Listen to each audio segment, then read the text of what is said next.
ए बाबू, आता तो थकलेला आवाज आहे, तो तिचा आवाज आहे स्वतःचा. ह्याला काय करायचं आपण डेडिकेशनला? लोकसंगीत आहे आता, त्याची तिवडी चालली आहे. ते is almost about to die. Natarang पुन्हा घडणं अशक्य आहे. नटरंग घडला, टाइमपास ती नंतर जास्त व्हायला लागली. त्यात पोळलं गेलं रे निर्मात्यांमुळे. बाप रे, ते आम्हाला कोणाला चुकलं नाही. आम्ही अजूनही जातो, आम्ही अजून लोकांना गोष्टी ऐकवतो. काही लोकांना ते आवडतात, काही लोकांना अजिबात आवडत नाहीत. मग पुन्हा शोध चालू करायचा, ही गोष्ट कुणालाच चुकली नाही.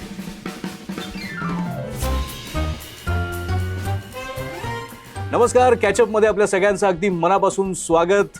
कॅचअपच्या आजच्या भागात आपले पाहुणे आहेत रवी जाधव. नमस्कार. रवीची वेगळी ओळख करून द्यायची गरज नाही, पण रवी सध्या काय करतोय हा जो प्रेक्षकांचा प्रश्न आहे मनातला, त्याचं उत्तर आज आपण शोधण्याचा प्रयत्न करूया. डेफिनेटली. पण रवी, निमित्त बघ कसं आहे की 1 जानेवारी 2010 रोजी नटरंग रिलीज झाला होता आणि त्याला आता 16 वर्ष झालीत. मला विचारायचं तुला, 1 जानेवारी हा दिवस हा तू वाढदिवसासारखा साजरा करतोस का? हो, कारण नटरंग मधून ऍक्च्युली याचा दिग्दर्शक जन्म झाला माझा, असं मी म्हणेन. बरोबर. त्यामुळे तो वाढदिवसच आहे. आणि ओव्हरऑल नटरंगची जी प्रोसेस होती, ती प्रोसेस इतकी इंटरेस्टिंग होती की बऱ्याच गोष्टी मला अर्धवट माहिती होत्या, कारण मी ॲडव्हर्टायझिंगमधून आलो आहे. बरोबर. तेव्हा तिथलं एथिक्स वेगळे आहेत, तिथली कामाची शिस्त वेगळी आहे, तिथली कामाची पद्धत कम्प्लिटली वेगळी आहे. आणि नटरंग जेव्हा सिनेमा केला तर त्यांची पद्धत कम्प्लिटली वेगळी होती.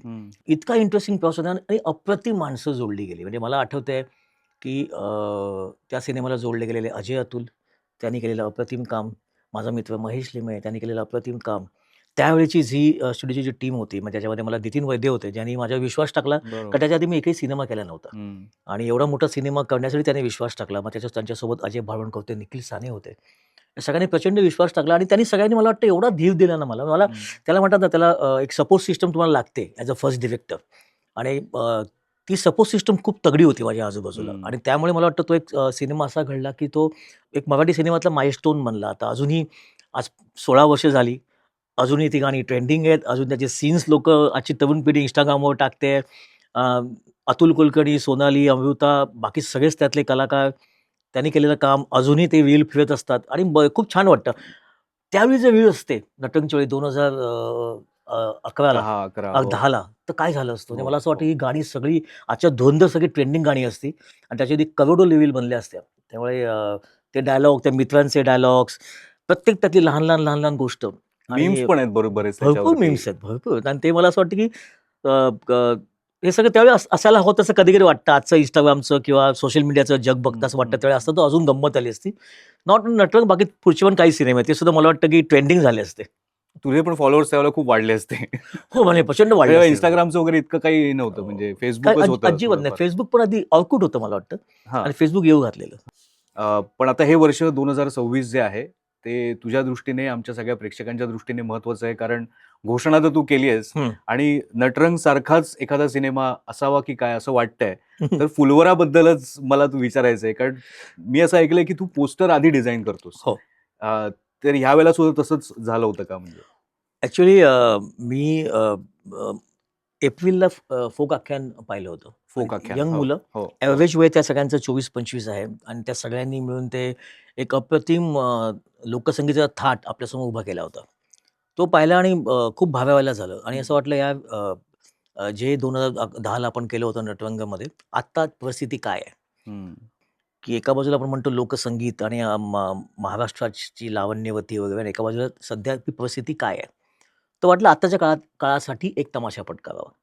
कारण नटरंग हा बेस्ट होता 1970च्या एका गोष्टीवरती, 70च्या दशकातल्या गोष्टीवरती नटरंग बेस्ट होता. तर मला वाटतं आत्ता 2025ला एक्झॅक्टली काय घडतंय याच्यावरती काहीतरी आपण करू शकतो का? मग त्या पद्धतीने कॉन्सेप्ट डिझाईन केली.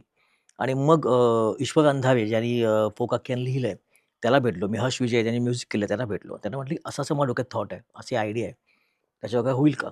त्यांनाही ती आयडिया प्रचंड आवडली आणि म्हणाले की दादा याच्यावर खूप काही छान होऊ शकतं. कारण त्यांचंही अख्खं त्यांचा विचार तोच आहे की लोकसंगीत आहे आता, त्याची तिवडी चालली आहे. ते is almost about to die. आणि त्याला आपण कसं, ॲज अ मराठी माणूस आपण त्याला कसा सपोर्ट करू शकतो, त्याला कसं आपण सेलिब्रेट करू शकतो, त्याला कसं आपण अजून जिवंत करू शकतो, अजून मोठ्या पद्धतीने लोकांसमोर आणू शकतो, ह्या प्रोसेस, थॉट, विचाराचे ते सुद्धा आहेत. तर दोन्ही विचार एकत्र आले आणि मग त्याच्या प्रोसेस सुरू झाल्या. आम्ही मेला लिहायला सुरुवात केली. मेला लिहायला सुरुवात केली आणि पहिला ड्राफ्ट जेव्हा असं वाटलं एक शेप घ्यायला लागलाय, तो दिवाळीच्या जस्ट आधी. आणि म्हटलं आता आपण अनाऊन्स करूया हम्म. सिनेमा. ते नसता तो शेप नसता घेतला तर मी तो सिनेमा अनाऊन्स पण केला नसता. आणि त्यानंतर पुन्हा त्याच्यात क्राफ्टिंग आत्ता तो अख्खा त्याला म्हणतात ना स्क्रीन प्ले लॉक. हम्म. कारण काय होतं ना अ, मूळ जे आहे सिनेमाचं ही कथा, पटकथा आहे. त्यावर तो अख्खा डोलावरचा उभा राहतो. तेच जर वीक असेल तर मग पुढचं काहीच होत नाही. आणि म्हटलं तो आधी आपण बेस फाउंडेशन जे आहे ते अगदी पक्कं करूया, भले बरोबर. त्यात कितीही वेळ लागेल. हम्म. म्हणून मी 1 वर्षाचा काळ मागितला, की नेक्स्ट दिवाळीत तो रिलीज करीन. हम्म. खूप घाई करून मी मेमध्ये सुद्धा मेमध्ये रिलीज करू शकत होतो. पण नको म्हटलं, वेळ घेऊया कारण त्या सिनेमाची डिमांड ती आहे. त्या कथेची ती डिमांड आहे, की त्याला खूप शांतपणे सजवायला लागेल, खूप सुंदर बनवायला लागेल आणि त्यामुळे तो वेळ आहे. आणि आता त्याचं प्री प्रोडक्शन सुरू होईल. जानेवारीपासून कास्टिंग सुरू होईल. त्या सगळ्या प्रोसेस हळू सुरू होतील. कोण आहे डोक्यात तुझ्या? नाही, हा प्रश्न ऐकायला खूप छान वाटतो, पण ना मी स्वतःच कास्टिंगमध्ये खूप कन्फ्यूज आहे. हम्म. हम्म. हम्म. मी कन्फ्यूज यासाठी आहे, मी तुला कारण सांगतो. हम्म. आपल्या मराठीमध्ये माधुरी दीक्षित नाहीये.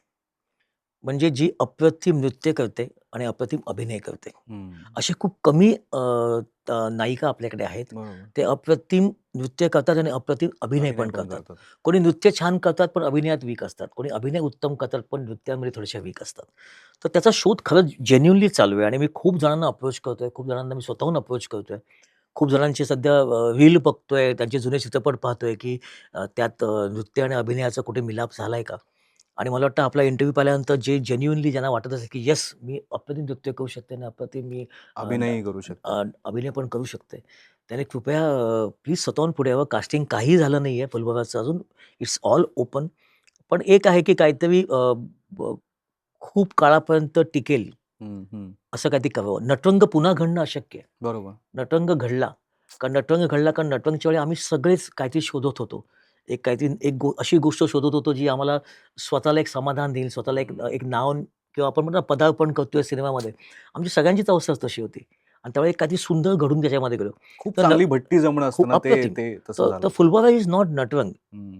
Which is something which is different. हम्म. ते वेगळं आहे नटरंगपेक्षा. ते आत्ताच आहे. पण ते अजून आपल्या डोळ्यात जळजळीत अंजन घालणारं काहीतरी असेल. पण महत्वाची आता त्याने बातमी सांगितली आहे, ब्रेकिंग न्यूज. ज्या कोण काय म्हणतो आपण त्याला, उदयोन्मुख किंवा ज्यांना यायचं आहे या इंडस्ट्रीमध्ये, तर त्यांनी त्वरित रवी जाधव यांना संपर्क करा. फेसबुकवर ते ॲक्टिव्ह असतात, सोशल मीडियावर ॲक्टिव्ह असतात. आणि जर तुम्हाला खरंच वाटत असेल की तुम्ही उत्तम नृत्य करता, तुम्ही उत्तम अभिनय करता, या. तर तुमच्या ऑडिशनसाठी थांबलेत ते दोन्ही बेसिकली. दोन्ही दोन्ही उत्तम उत्तम येणं यायला हे पाहिजे. महत्वाचं आहे. हां, हां, बरोबर. मला फोक आख्यानबद्दल तुला महत्वाचं विचारायचं आहे, की काय तुला असं वैशिष्ट्य वाटलं फोक आख्यानचं, की आज ते कुठे दुबईत जरी गेले किंवा चिपळूणला जरी गेले, सगळीकडे त्यांचं भरभरून स्वागत होतंय. लोकं त्याच्यावर थिरकतायत आणि तू जो थाट म्हणाला असा शब्द, हं. लोकसंगीताचा थाट, तो खऱ्या अर्थानं तिथे आपल्याला हो, दिसतो. हो. त्या यशामागचं कारण काय वाटलं तुला? त्या यशाची मला 2 प्रमुख कारणं वाटतात. एक त्यांची सच्चाई. हं, त्यांनी अत्यंत इमानदारीमध्ये सगळी गाणी स्वतः कंपोज केलेली आहेत. हं, असं नाहीये, की इट्स नॉट अ ऑर्केस्ट्रा, की दुसरी जुनी गाणी आपण उचलली आणि जुनी गाणी करून आपण orchestra. It's not like that. हं, हं. ही सगळी गाणी स्वतः कंपोज केली आहेत आणि आपलं ते लोकसंगीत आहे ते लाईव्ह 10,000 जणांच्या संचामध्ये वाजवणं खूप डिफिकल्ट असतं हो. आणि ते सतत करतायत. आणि दुसरी महत्त्वाची गोष्ट जी मला वाटली, की ह्या फोक आख्यानला आज जे एव्हरेज ऑडियन्स बघायला येतं, ते 18 ते 25 आहेत. हं, ही किती मोठी गोष्ट आहे बघ, बरोबर. की आज 18 ते 25 वयातली मुलं ज्या पद्धतीची गाणी पाहतायत, इंटरनॅशनल गाणी असतील, हिंदीतली जी गाणी पाहतायत, ज्या पद्धतीचं म्युझिक ज्याच्यामध्ये एकच शब्द 500 वेळा गाण्यामध्ये गायलेला असला, गेला, गेला, हं, गेला टाइप. हं, हे गाणी जी मुलं कन्झ्युम करतायत ह्या मोमेंटला, तीच सगळी मुलं आज फोक आख्यान हं, पाहायला येतायत. हं, हं. आणि नुसतं पाहायला येत नाहीत, तर ते त्यांना त्यातनं काहीतरी ते घेऊन जातायत, काहीतरी हं, थॉट घेऊन जातायत. बरोबर. आज त्या फोक आख्यानंतर तू पाहिलं असेल, की फोक आख्यानसारखेच जवळ-जवळ 20-30 अजून तरुणांचे नवे ग्रुप आले आहेत, जे सुद्धा काहीतरी ह्यात हं, काही करू पाहतायत. हे खूप महत्वाचं आहे. तर बरोबर. मला असं वाटतं, जे नटंगने 2010ला केलं होतं ना, की एक 15-20 वर्षानंतर किंवा 25 वर्षानंतर एक तर तमाशापट आला होता. हं, आणि त्यावेळी तुम्ही पाहत असाल त्यावेळी मुली नऊवारी कमी नेसायच्या किंवा नथ कमी असायची. त्यावेळी तमाशावर नाचणं नव्हतंच. हं, नटनंतर जो काही एक लाट आली होती, की गॅदरिंगमध्ये नटरंगची गाणी असतील हं, किंवा नऊवारी घालणं बिकम अ कूल स्टेटमेंट. त्यावेळच्या गुढीपाडव्याच्या यात्रा तुम्ही बघत असाल, की त्यानंतर त्या सुरू झाल्या आणि त्या खूप मोठ्या प्रमाणात व्हायला लागल्या. तर मला असं वाटतं, की बेसिकली एक चेंज लागतो आणि तो फोक आख्यानने आणला आणि आम्ही स्वतः भारावून गेलो. मी स्वतः हं, जेव्हा पहिल्यांदा पाहिलं ना, मी ज्या एंडला जिथे ते लँड होतं, तो अख्खा जो थाट आहे, ते अख्खा जो एक तो तो तो जल्लोष आणि जलसा ज्या ठिकाणी तो येतो अल्टिमेटली आणि ते तो आपल्याला सुन्न करतो. म्हणून ते मला प्रचंड आवडलं आणि बरोबर. त्या मुलांची मेहनत आहे त्यामागे. म्हणजे मला आठवतंय सुरुवातीला अगदी छोट्या-छोट्या मैफिली करायची ही मुलं आणि अगदी लहान-लहान किंवा टीव्ही सीरियलची एखादी गाणी करायची टीव्ही हं, सीरियलमधली. हं. बिगिनिंगची गाणी, एखादं बॅकग्राऊंड केलं काय. ते करता-करता त्यांनी माणसं शोधली, मुलं शोधली. त्या सगळ्या मुलांना शोधून त्यांनी आणलं. मग ती सगळी मुलं म्हणजे त्यांचा बेस पुणा आहे. पण ती मुलं कोण चिपळूणला राहतंय, कोण मालेगावला राहतंय, कोण जामखेडला राहतंय. तिथून हं. लांबून-लांबून ती सगळी मुलं येतात, तिथे प्रॅक्टिस करतात वाह! आणि मग शो करतात. हे सोपं नाहीये. नाही. हे खूप डिफिकल्ट आहे कारण प्रत्येक वीकला त्यांनी ट्रॅव्हल करून यावं लागतं आणि सतत रिहर्सल म्हणजे आज त्यांचे एवढे शो झाले, जे मी त्यांना पाहिलंय. अजूनही ते रिहर्सल्स करतात, अजूनही तालीम करतात वाह! आणि त्यांचा प्रत्येक शो वेगळा असतो. मी स्वतः 5-6 वेळा पाहिलंय मला वाटतं ओह! आणि त्यामुळे फुलबराचं जे संगीत आहे, हे काहीतरी अद्भुत होईल. आणि हं. काहीतरी इंटरेस्टिंग होईल आणि वाह! रॉ होईल. म्हणजे हे जे असेल ते अस्सल असेल, हे मात्र तुम्हाला नक्की सांगू शकतो. खरंच अतिशय आहे, अस्सल खरंच असेल. आहे. पण फोक आख्यांबरोबरचं तुझं जे कोलॅबोरेशन आता जे होतंय फुलवराच्या निमित्ताने, तुझा एक संगीताचा कान आहे आणि दिग्दर्शकाकडे तो असणं खूप गरजेचं असतं. म्हणजे नटरंगचे संगीतकार वेगळे होते, टाईमपासचे वेगळे होते, बालगंधर्वचे अर्थात तिन्ही वेगळ्या प्रकारचे सिनेमे आहेत. पण संगीत हा त्यातला खूप महत्त्वाचा भाग होता आणि तो हिट झाला. हं. दिग्दर्शक म्हणून तुझा सहभाग किंवा तो किती महत्त्वाचा होता, असतो, असायला हवा? सो संगीत म्हणजे तो असं म्युझिक हे माझं जीव की प्राण आहे. कारण एकतर मी ट्रॅव्हल करायचो डोंबिवलीवरनं नरिमन पॉइंट रोज हं, आणि त्यामुळे ट्रेनमध्ये काय तर म्युझिक हं, आणि त्यावेळी मला आठवतंय जे school of art school of applied आर्टमध्ये मला जेव्हा पहिल्यांदा बक्षीस मिळालं कॅश, हं, तेव्हा पहिल्यांदा वॉकमन विकत घेतला होता. मला दुसरी कसली जगामध्ये नीड नव्हती. हं, हं. मला वॉकमन स्वतःचा हवा होता, ज्यात मी माझं म्युझिक ऐकू शकतो. बरोबर. आणि प्रचंड मोठा कॅसेटचा संच होता. मी ती रोज वेगळी कॅसेट ऐकत जायचो आणि ती लूपमध्ये ऐकत जायचो. हं, आणि वेगळ्या पद्धतीची गाणी, मराठी लोकसंगीत असो, मराठी भावगीतं असो, मराठी वेस्टर्न म्युझिक असो, नाट्यसंगीत असो, ते अगदी हिंदीतली गाणी असोत. हं, त्याचा उपयोग नंतर मला ॲडमध्ये झाला. कारण ॲड्स त्यावेळी जी ॲडव्हर्टायझिंग होती आपण 1995 ला मी जॉइन झालो. ते 2008 पर्यंत मी काम केलं 12 वर्ष, 12-13 वर्ष. तो जिंगलचा काळ होता. अनेक अप्रतिम जिंगल्स त्यावेळी आली होती. ती अजूनही आहेत. म्हणजे हं. तीच जिंगल अजून वाजतायत. तर त्या जिंगल आम्हाला करताना आम्हाला खूप कमी वेळामध्ये 30 सेकंदमध्ये एक जिंगल चालू करायचं म्युझिक. त्याची ती कंपोझिशन सगळं ते चालू होईल, ते गाणं येणार आणि मग ते संपणार पण त्या बरोबर 30 बरं. सेकंदमध्ये. ह्याची एवढी प्रॅक्टिस झाली होती ना, की पटकन एखादं गाणं ऐकल्यावर कळायचं की हे गाणं चांगलं आहे आणि हे गाणं वाईट आहे. कारण आम्हाला ते जिंगल कारण विचार करा एका दिवशी एका टेलिव्हिजनवर किती जाहिराती येतात. हजारो. त्या हजारो जाहिरातींमध्ये तुमची ॲड्स उठून दिसणं, लोकांना आवडणं, हे खूप महत्त्वाचं असायचं. त्यामुळे हजारो संगीतांमधलं कुठचं एक गाणं हिट होईल मला मला मला हां. लक्षात येतं. आणि त्यामुळे पहिलं अर्थात अजय अतुल आणि अजय अतुलचा मी मोठा फॅन होतो, हं, आहे आणि आयुष्यभर राहणार आहे. माझ्या मते ते डिव्हाइन आहेत. म्हणजे ते दैवी आहेत दोघे. कारण मी जेव्हा एफ-सी-बी उल्काला होतो, त्यावेळी आमच्या ऑफिसला इंग्लिश म्युझिक वाजायचं आणि मी पहिल्यांदा म्हणजे आत्ता नुकताच केदार शिंदे आपल्याला भेटला, अगं राजाची गाणी ऐकली. हं. आणि मन उधाण वाऱ्याचं असो, मल्हारवारी असो, दुर्गेट दुर्गेट भारी असो, ती गाणी ऐकून ना मी जो इंटरनॅशनल साउंड ऐकायचो ना माझ्या वॉकमनमध्ये मला ती फील मराठीमध्ये यायला लागला. मला त्यात खूप प्रचंड अभिमान वाटायला लागला. हं. त्या अभिमानाने मी ती गाणी आमच्या सेंट्रल जे म्युझिक असतं, पाईपलाईन म्युझिक, पाईप म्युझिक ज्याला म्हणतात, जे अख्ख्या ऑफिसमध्ये वाजतं, तिथे मी रोज जाऊन लावायचो. हं. सकाळी-सकाळी गेलो की दुर्गे दुर्गट भावी तुझं नसं त्या दुपारी मन उधाण वाऱ्याचं इतकी गंमत आणि मग जेव्हा संधी मिळाली त्यांच्यासोबत काम करायची, तर तर ते तो 1 वर्षाचा काळ मला इतकं शिकायला मिळालं. कारण अजय अतुल फक्त म्युझिक करत नाहीत. हं. अजय अतुलला सिनेमा दिसतो. त्यामुळे ओके. आणि ते जेव्हा म्युझिक करतात ना, त्यांच्या डोळ्यासमोर एक व्हिज्युअल्स असतात आणि ती व्हिज्युअल त्यांना दिसत असतात. हं, हं, म्हणजे हं. अप्सरा आली ना, अप्सरा ढंग, डंग, डंग, डंग, डंग ती कशी चालत येते हे अजय अतुलला दिसत होतं. हो. एक्झॅक्टली. माझ्याकडे बजेट नव्हतं म्हणून मी स्टेजवरती केलं. माझ्याकडे बजेट असतं तो हिंदी सिनेमा असता नक्कीच ती अप्सरा अशी स्वर्गातनं अशी अप्रतिम खरंच आहे. पद्धतीने उतरली असती. पण त्यांच्याकडनं खूप शिकायला मिळालं. त्यानंतर नाट्यसंगीत कौशल इनामदार. पुन्हा कौशल इनामदारचा अभ्यास प्रचंड आहे आणि स्पेशली भावगीतांमध्ये तो कमाल करतो. त्याचं एक गाणं ऐकलेलं वासाचा पयला पाऊस आयला काय गाणं केलेलं त्याने. पण बालगंधर्वची प्रोसेस म्हणजे नितीन देसाईंच्या स्टुडिओच्या जिन्यामध्ये कंपोज करायचे कौशल. मध्ये-मध्ये स्वानंद यायचा परवरदिगार. ते लिहून जायचा परवदिगार. राहुल देशपांडे असतील, आनंद आनंद भाटे असतील, बापरे! अशी अप्रतिम माणसं एकामागोमाग भेटत गेली आणि एक खूप ब्युटिफुल एक समा म्हणतो ना बनला हो, आणि एक हो. खूप बरोबर. अप्रतिम वातावरण निर्मिती झाली. ते झाल्यानंतर बालक पालक केलं. हम्म. बालक पालकमध्ये गाण्याची जागा नव्हतीच म्हणजे कमी. त्यावेळी. हम्म. पण त्यावेळी मग विशाल शेखर माझे खूप जुने मित्र होते. म्हणजे विशालचा रॉक ग्रुप होता पेंटाग्राम नावाचा. हम्म. ज्यामध्ये माझे मित्र गिटार वगैरे वाजवतात, बेस वाजवतात, ड्रम वाजवतात. तर त्यामुळे माझं विशालबरोबर खूप आधीपासूनची ओळख आहे. म्हणजे अगदी मी तू म्हणशील ॲडव्हर्टायझिंगच्या आधीपासूनची ओळख आहे आमची. तर बालक पालक 2 गाणी होती. एक तर कल्ला आणि मग ते हरवली पाखरे. हम्म. हे त्यांनी केलं पण त्याच्यात बॅकग्राऊंड म्युझिकला खूप स्कोप होता. हम्म. तो बॅकग्राऊंड म्युझिकची बहुतेक गाणी मी स्वतः लिहिलीत त्यावेळी. अच्छा. आणि मग ते आम्ही जेव्हा मिक्स बॉक्स म्हणून स्टुडिओ होता ठाण्यातला, तिथे आमचं बऱ्याच माझे छोटे डबिंग चालायचे. तिथेही 2 मुलं महेश आणि चेनाब आतल्या छोट्या रूममध्ये टीव्ही सीरियलचे बॅकग्राऊंड म्युझिक करायचे. ओके. तर त्यांना म्हटलं, "तुम्ही हे बॅकग्राऊंड म्युझिक कराल का?" हम्म. आणि ते म्हणले, "आम्ही आनंदाने करू." तर आणि बॅकग्राऊंड म्युझिक करताना त्यांची मेहनत पाहिली मी, की ज्या पद्धतीने ते मेहनत करत होते. म्हटलं, "मी तुम्हाला ना पुढचा एक सिनेमा मी तुम्हाला देईन as a main lead music composer." तो तो टाइमपास. टाईमपास हम्म. असं त्यांनी अप्रतिम टाईमपासची गाणी मस्तच केली. गाणी अजूनही ती टाईमपास 1, टाईमपास 2 टाईमपास 2 तर शेती बघा गाणं तर एवढं ट्रेंडिंग आहे ना, हो. आत्ताही ट्रेंडिंग आहे. अच्छा सिनेमामध्ये ते सॅड सॉन्ग आहे, पण आता लोकं लग्नाला वगैरे लावतात ते. पण ते ट्रेंडिंग आहे प्रचंड. कोणीही YouTubeला माझ्या चॅनलला जा आणि तुम्ही बघा, की शेती बघाच्या खालचे कमेंट बघा. हम्म. हम्म. लाखो कमेंट आहेत. आणि ते कमेंटना लोकांनी आपल्या मनातली, "अरे ती कुठे गेली सोडून" वगैरे अशा टाईपच्या कमेंट आहेत. एक-एक, दीड-दीड तास जातो. तर त्यामुळे असे प्रत्येक वेळी असे त्या फिल्मच्या जॉनरनुसार म्युझिक असणं खूप, बरोबर. खूप, खूप इम्पोर्टंट होतं.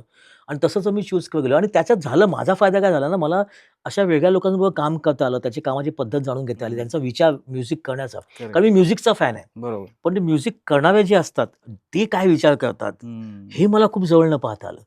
त्यामुळे ह्या सगळ्या म्युझिक डायरेक्टरांचे मी मला वाटतं आभार मानले पाहिजेत, की त्यांच्यामुळे मला म्हणजे फक्त जो एक एक रसिक ऐकणारा होतो, तो मी नंतर हळू मला ते समजायला लागलं, की यांचा जन्म कसा होतो म्युझिकचा, ते कसं हे करतात. बरोबर. आणि प्रत्येक सिनेमातली गाणी ऑब्व्हियसली स्क्रीन प्लेला पटकथेला धरून असतात, पटकथेला पुढे नेणारी असतात. आणि ती पटकथेला पुढे नेणाऱ्या गाण्यांमध्ये सुद्धा आपलं कौशल्य दाखवून ती गाणी हिट करणं, ह्याला खूप मोठं बरोबर. जबरदस्त क्राफ्टिंग लागतं. बरोबर. हे तू सिनेमातल्या गाण्याबद्दल सांगितलंस, पण जे गाणं सिनेमात नव्हतंच फॅन्ड्रीमध्ये हां. ते गाणं तो तुझा विचार होता, की एक प्रमोशनसाठी हो, गाणं हो, असायला हो. पाहिजे आणि तुझ्या प्रीतीचा तुझ्या विंचू पिरतीचा चावला. हा विंचू मला चावला. तर त्याची काय कथा आहे नेमकी? म्हणजे ते काही नाही तू टाईमपास 1 हिट झाला होता. आमची पुण्यातली सक्सेस पार्टी होती. हं, हं, त्यावेळी मी, निखिल नागराज आम्ही सगळे एकत्र होतो. तेव्हा निखिल म्हणाला, "आपल्याला अजून काय करता येईल का ह्याच्यामध्ये?" हं. If I am not wrong मला वाटतं अजय अतुलचे जस्ट वडील गेले होते त्यावेळी. हो. जस्ट काही काही दिवसच झाले होते. हं, हं. तर मी निखिलला म्हटलं, "याच्यात गाणं आलं तर मजा येईल." पण गाण्याला तशी त्या त्या सिनेमाची जातकुळ अशी आहे, की त्या गाण्याला तशी उडत्या चालीच्या गाण्याला त्या स्थान नाहीये. कारण तो सिनेमा इतका सुंदर झाला हो, होता. हो. अप्रतिम सिनेमा. पण म्हटलं एक एक करून बघूया. ॲटलीस्ट आपल्याला एक पुष्ट मिळेल सिनेमाला. तो पटकन लोकांना "अरे हे हं, काय आहे?" हं, हं. असं तर होईल म्हटलं. तर मग आम्ही अजयला कॉल केलेला रात्री मला अजून आठवतं आणि अजय म्हणाला, की "आत्ता ही काय वेळ आहे का? तुला माहिती आहे सध्या काय चाललंय?" पण म्हटलं, "प्लीज ही गोष्ट तुमची गोष्ट आहे," म्हटलं आणि प्लीज करा ना. हं. आणि दुसऱ्या दिवशी नागवाड मला वाटतं DVD घेऊन गेला होता सिनेमा दाखवायला त्यानं आणि तो सिनेमा आवडला त्यानं आणि मग त्याने ते गाणं जेव्हा आलं पहिल्यांदा, एकतर त्यांनीच लिहिलंय. अजय अतुलने ते हो, गाणं लिहिलंय हो. आणि ते गाणं ते पहिल्यांदा ऐकलं, वाटलं वॉव! आणि त्या गाणं जेव्हा त्या सिनेमासोबत जोडलं गेलं आणि त्याला जो एक पुश मिळाला. पण त्याचे एडिटसुद्धा आम्हीच केलं होतं त्याचं. मी आणि मनीष मोरे हां, जे आता हो. जस्ट राईट म्हणजे आता प्रोमोस करतात. कारण त्या सिनेमाचे जे ओव्हरऑल जे प्रत्येक सिनेमाचा एक पेस असतो. प्रत्येक सिनेमाचा एक स्पीड असतो. हं. तर फॅन्टसीचा सिनेमाचा जो स्पेस आहे ना, तो असा हळू सुरू होतो आणि मग तो पुढे जेव्हा ते डोकं पकडायला निघतात, तेव्हा तो पेस हळू त्याचा वाढतो. तर म्हटलं तर हे गाणं तर एडिट कसं करायचं? मग त्यात थोडे इफेक्ट टाकून ढगंग, ढगंग, हां, ढगंग, हां. ढगंग असं करून ते आम्ही करेक्ट, मी आणि करेक्ट. मनीष भाऊने एडिट केलं होतं. पण हे सगळं करायची गरज का वाटली तुला? तुझा त्या सिनेमाशी काही संबंध नाही. ठीक आहे. मी हा मुद्दामून अशा पद्धतीने विचारतोय. अशी एक म्हणजे काय फॅमिलीसारखं आपण नेहमी म्हणतो, की आमची सगळी एक फॅमिली आहे फिल्म इंडस्ट्री. प्रत्यक्षात बरेचदा तसं दिसत नाही. पण असे काही नाही. प्रसंग असतात, की ज्यामध्ये जाणवतं, की अरे रवी जाधव निर्माता नाहीये त्या सिनेमाचा, काही संबंध नाही. पण मग असं का करावसं वाटलं त्यावेळेला तुला? एकदा नागराजबद्दलचं प्रचंड प्रेम हं, हं, आणि निखिलबद्दलचा प्रचंड आदर. हं, कारण निखिलने मला आठवतंय जेव्हा मी नटरंग केला होता, तसं मला बोलता बोलला होता, "अरे अजून 2 सिनेमा तू स्वतः वेगळे कर. हं, मग तो तिसरा सिनेमा पुन्हा आपण झी बरोबर करूया." हं, आणि त्यात त्यांनी कधी व्हिजन पाहिलं होतं. तर ते निखिलबद्दलचं प्रचंड असलेलं आदर, प्रेम हं, नागराजच्या सिनेमाबद्दल तो चित्रपट बघून मी म्हटलं, की वॉव! एक काहीतरी वेगळं घडतंय मराठीमध्ये. हं. आणि तो त्याने ज्या पद्धतीने मांडला होता ना, तो कुठेतरी मी कनेक्ट झालो आणि करेक्ट, म्हटलं, की हे करेक्ट. केलं पाहिजे. बरोबर. आणि असे जे अप्रतिम दिग्दर्शक येतात ना आपल्यात, ते यंगच आहेत. मी स्वतःच्या नटरंगमध्ये आलो. मला सपोर्ट नसता केला झीने किंवा सगळ्यांना मी नव्हतं. नसतो येऊ शकलो. करेक्ट. त्याचा कोणीतरी सपोर्ट केला पाहिजे. त्यावेळेस by the grace of God 40 सिनेमे खूप चालले बॅक टू बॅक 5 म्हणजे 5 ही पहिले.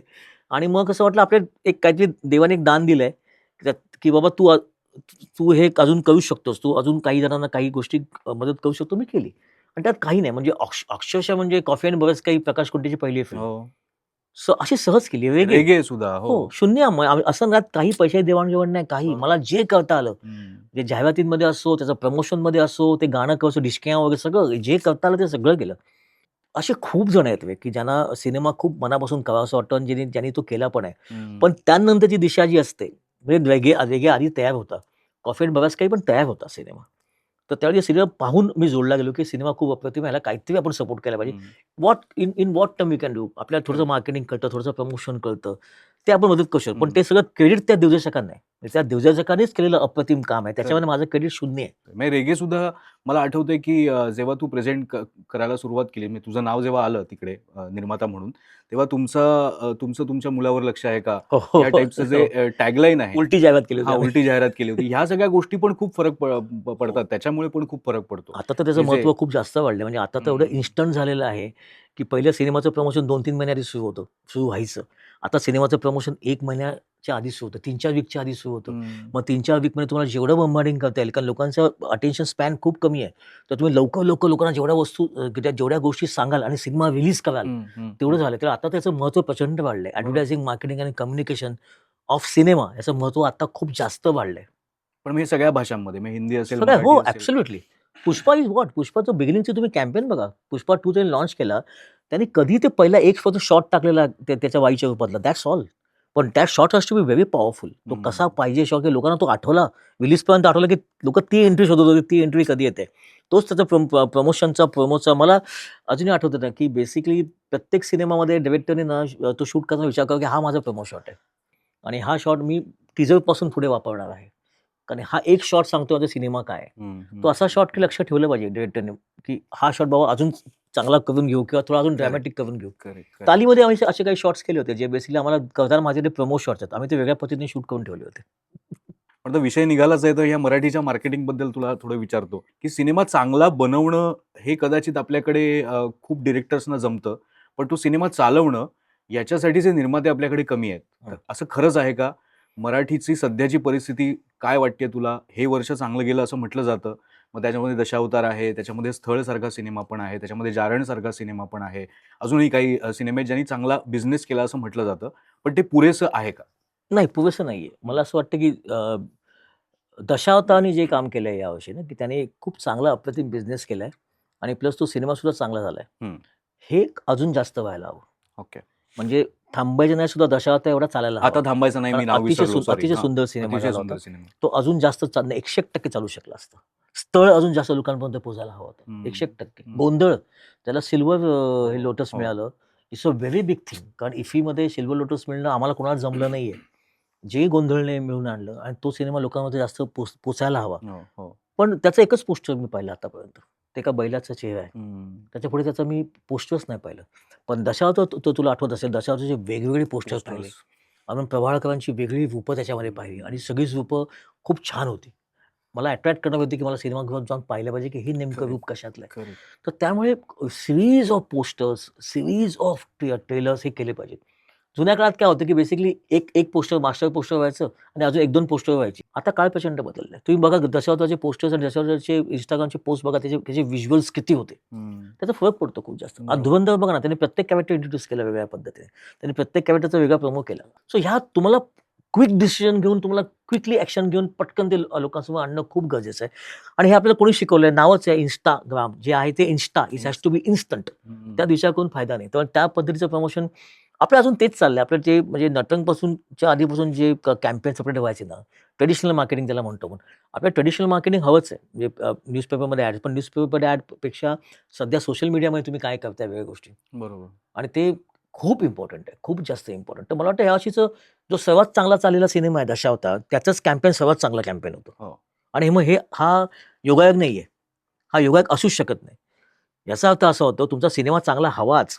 पण त्यासोबत तुम्ही चांगलं मार्केटिंग पण केलं त्या सिनेमाचं, चांगलं हम्म. कॅम्पेन पण केलं. That's why you get a चांगले रिझल्ट तुम्हाला मिळाले. बरोबर. आणि बाकीचे आपल्याला वाटतं की थोडं कमी पडला सिनेमा, थोडा अजून लोकांपर्यंत पोहोचायला हवा होता. त्यात तुम्ही बघायला गेलं तर पोस्टरची व्हिज्युअल एखाद दुसरी असतील. ते पुढे ते झालं नसेल जास्त. बरोबर. क्षितिजचं उत्तर पण आता हो, हे आला, हो, डिसेंबरमध्ये हो, आला. हो. म्हणजे असे बरेच चांगले सिनेमे, साबरबोंड सारखा सिनेमा जो अरे, संडान्समध्ये हो, हो. एवढा मोठं यश त्याला अप्रतिम मिळालं. काम करतात मुली. मी खरं सांगतो ना, की आता आणि सगळ्यांचे पहिले सिनेमे आहेत. पहिले सिनेमे. मग मी तेच म्हणणार होतो आता. सगळ्यांचे पहिले सिनेमे म्हणजे आहेत. म्हणजे शिवराज वायचळ आहे, सुबोध सुबोध खानोलकर, खानोलकर आहे, तिकडे स्थळचा जयंत पण आणि मला क्षितिज वाटतं पटवर्धन आहे, क्षितिज आता पटवर्धन सगळ्यांचा गोंधळचा पहिला डिरेक्टर आहे. गोंधळचा डिरेक्टर. अप्रतिम काम करतात. म्हणजे पण ते एक मी म्हणतो ना, की मी ऑलमोस्ट सगळ्यांना कॉल केले मी. ऑलमोस्ट सगळ्यांना सिनेमा बघून. की ॲज अ सीनियर म्हणून किंवा हे काय ह्यातनं गेलोय 10-15 वर्ष आधीच म्हणून एक फोन करणं गरजेचं की या डुइंग बेस्ट आणि ते करतायत आणि मला 100% असं वाटतं की त्यांचा नेक्स्ट सिनेमा ना याच्यापेक्षा वरचा असणार. या सगळ्यांचा. ह्या मुलांनी लक्ष ठेवलं पाहिजे. बरोबर. ह्या सगळ्यांचा नेक्स्ट सिनेमा ना ते अजून ह्यातनं शिकून, तयार होऊन अजून काहीतरी इंटरेस्टिंग गोष्टी त्याच्यामधनं ते करेक्ट, लोक करणार आणि करेक्ट, ते हे तर 5 झाले यावर्षीचे. ते पुढच्या वर्षी पुन्हा सिनेमा करणारच आहेत. पुढच्या वर्षी अजून 5 जण येतील बरोबर. 2026ला. बरोबर. ते अजून नवे सिनेमा आपल्यासमोर घेऊन येतील. त्यामुळे हे हळू-हळू ना फळी वाढतच जाणार आहे आणि मी ज्यांना मुलांना जवळनं पाहतो ना, त्याला ना चांगला सिनेमा करायचा आहे. हं. त्याला फक्त चालणारा सिनेमा नाही करायचा आणि मराठीचा तो मोठा एक मला प्लस पॉइंट वाटतो.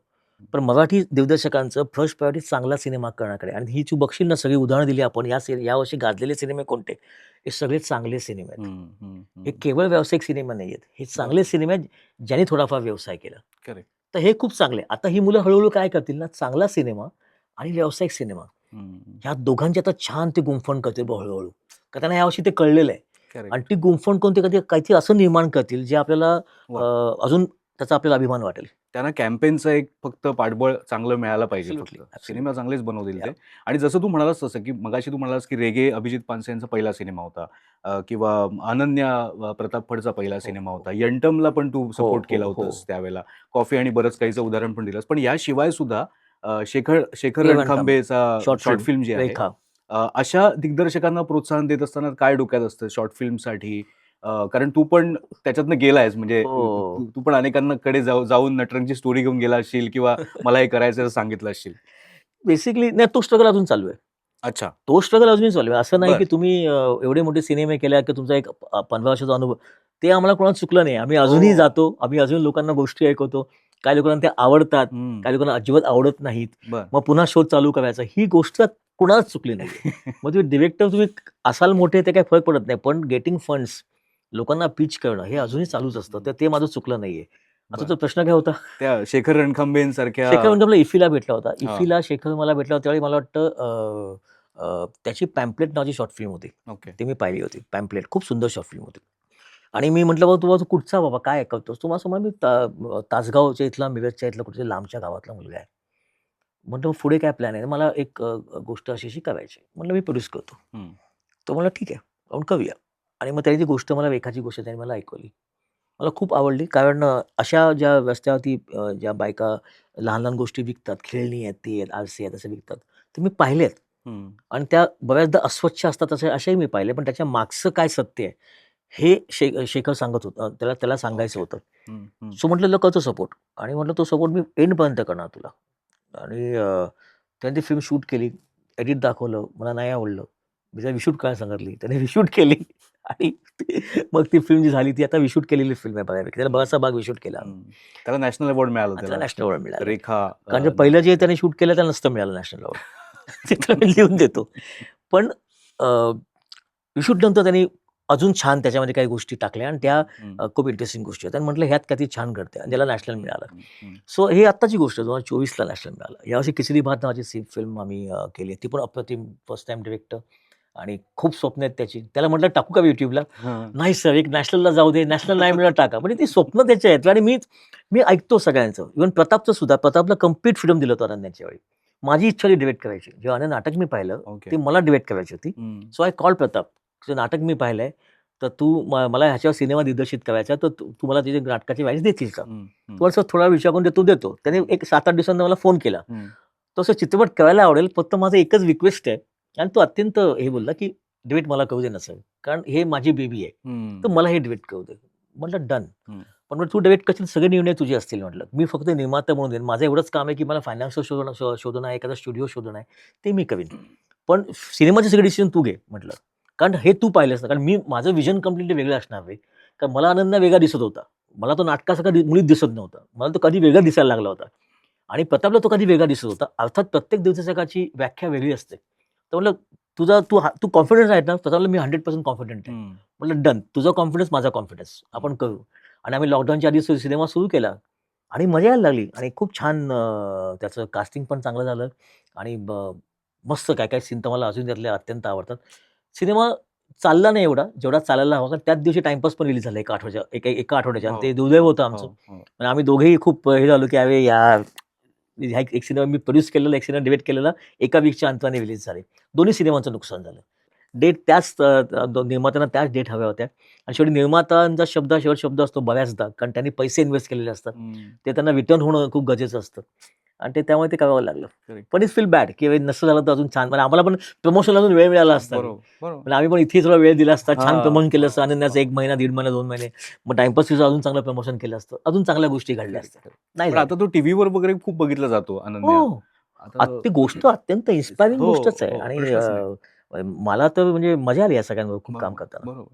तो हे दिग्दर्शकांचं झालं, पण कलाकारांच्या बद्दल बोललं समजा, तर तुझं कास्टिंग जे आहे, तर त्याच्या मागचा विचार काय असतो? म्हणजे आता नटरंगमध्ये अतुल कुलकर्णी किंवा नंतर प्रथमेश परब असेल हं. टाईमपासमध्ये किंवा न्यूडमध्ये छाया कदम आणि कल्याणी. कल्याणीमुळे. आता छाया कदमचं नंतर इतकं आज आपण कौतुक बघतोय.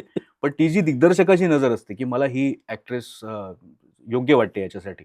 छाया पोस्टरवरती पहिल्यांदा निवडला आली होती. हां.